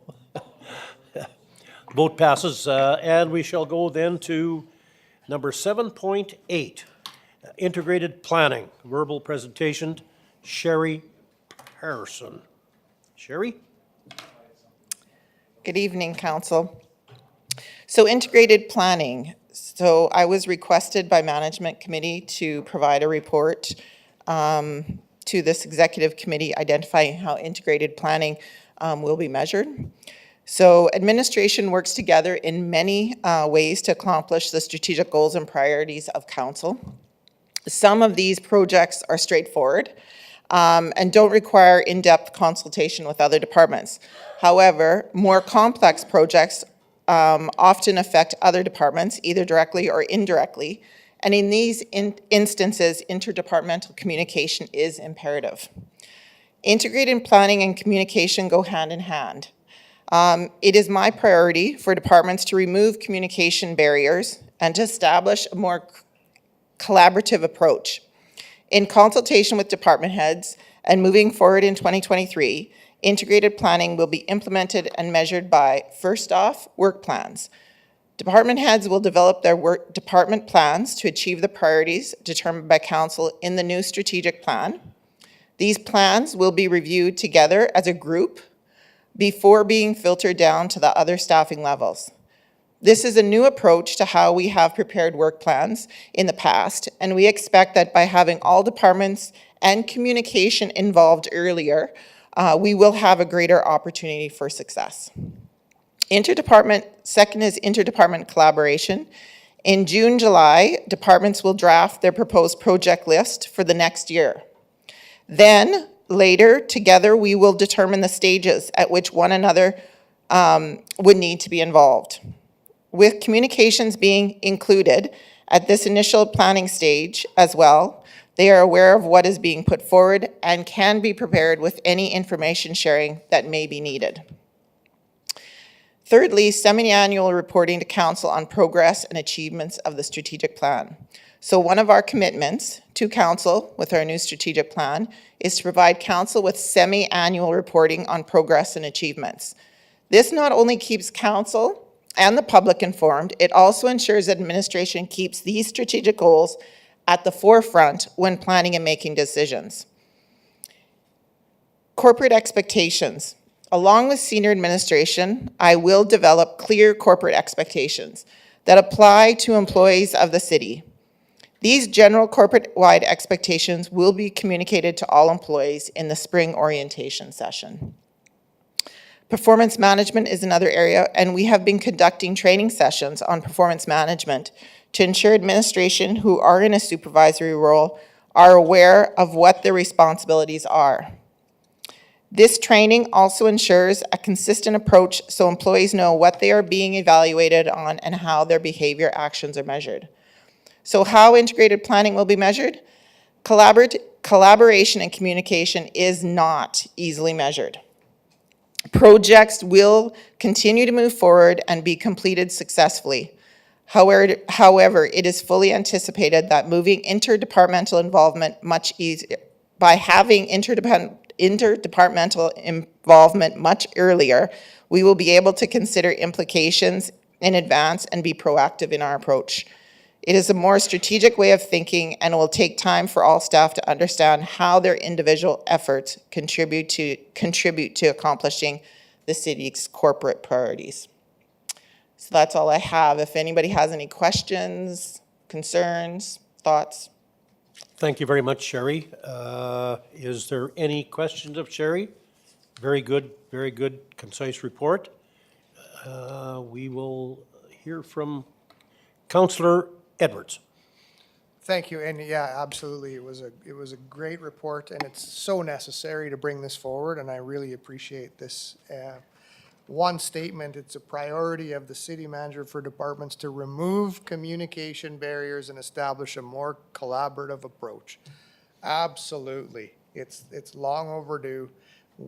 Every department impacts each department, and I really appreciate you bringing this forward at this time. It's a good move for the city, and I will move the recommendation. Thank you. Councillor Zurkowski.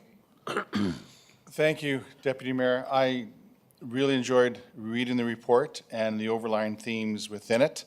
I heard one of the themes in it is team, all about team and rowing in the same direction. And clearly expectations are there to ensure that everybody's, and we, because council administration, we're part of the team, that we are rowing in the same direction. And if not, find ways to make it happen. And replace the oars if need be, in the boat. So thank you for that. The tools that are available to make sure we row in the same direction together. And I think just shortly, if I may, as the mayor sort of alluded to last week, I think the changes that this current city manager has made over the last little bit and is the right person to lead the city for the next half dozen years or so. So I'm excited by yet again this positive change and the changes yet to come. So thank you for your work. Thank you very much. Councillor Kilmer. Thank you very much. Thank you very much for this report. What I really appreciate and I hear in this is how important communication is, but not only communication between departments, but communication to the great people that we have employed.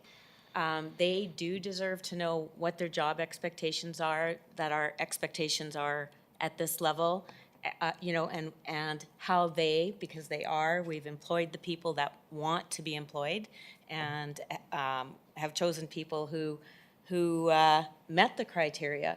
And what I love in this report is the measurement piece, that you're going to clearly set out front-end load and help people continue to grow and learn. And those opportunities are priceless. So thank you very much for that in the report. I guess one of the things, if I could just point out, one of the things that wasn't necessarily in the report that we're going to, discuss. I have another report about internal communications that is to come forward to from the management committee. And what we're going to talk about in there is really that communication with staff. So in the spring here, we will be going forward, the Director of Corporate Services and myself. We will be going to all the individual crews, the work units, to talk about how they contribute to the strategic plan, those important things, and how they contribute to the overall plan. So that will be coming. That isn't necessarily in here, but that is a commitment I've made. And we will be speaking to, you know, those crews and those groups that are not necessarily here in this room. Thank you again, Sherry. A very good report, and I agree with everything that is in it. So I guess there's no other speakers. We shall go to the vote. We have a motion to receive and file, of course, just file at this point in time, but there will be more coming from it.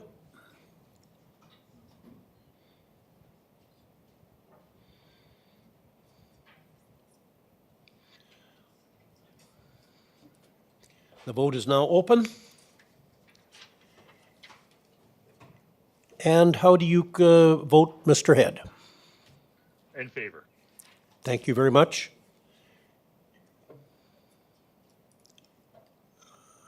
The vote is closed, accepted, and it passes unanimously. Thank you very much, Sherry. Unfinished business. Do we have any unfinished business, clerk? We don't have any unfinished business. Then I guess we need an adjournment. Councillor Kilbar. Councillor Kilmer moves to adjourn. All in favor? We shall stand adjourned for 40 minutes, 35 to 40 minutes, and after that we will go to in camera and we will be hearing from our friends in SaskTel.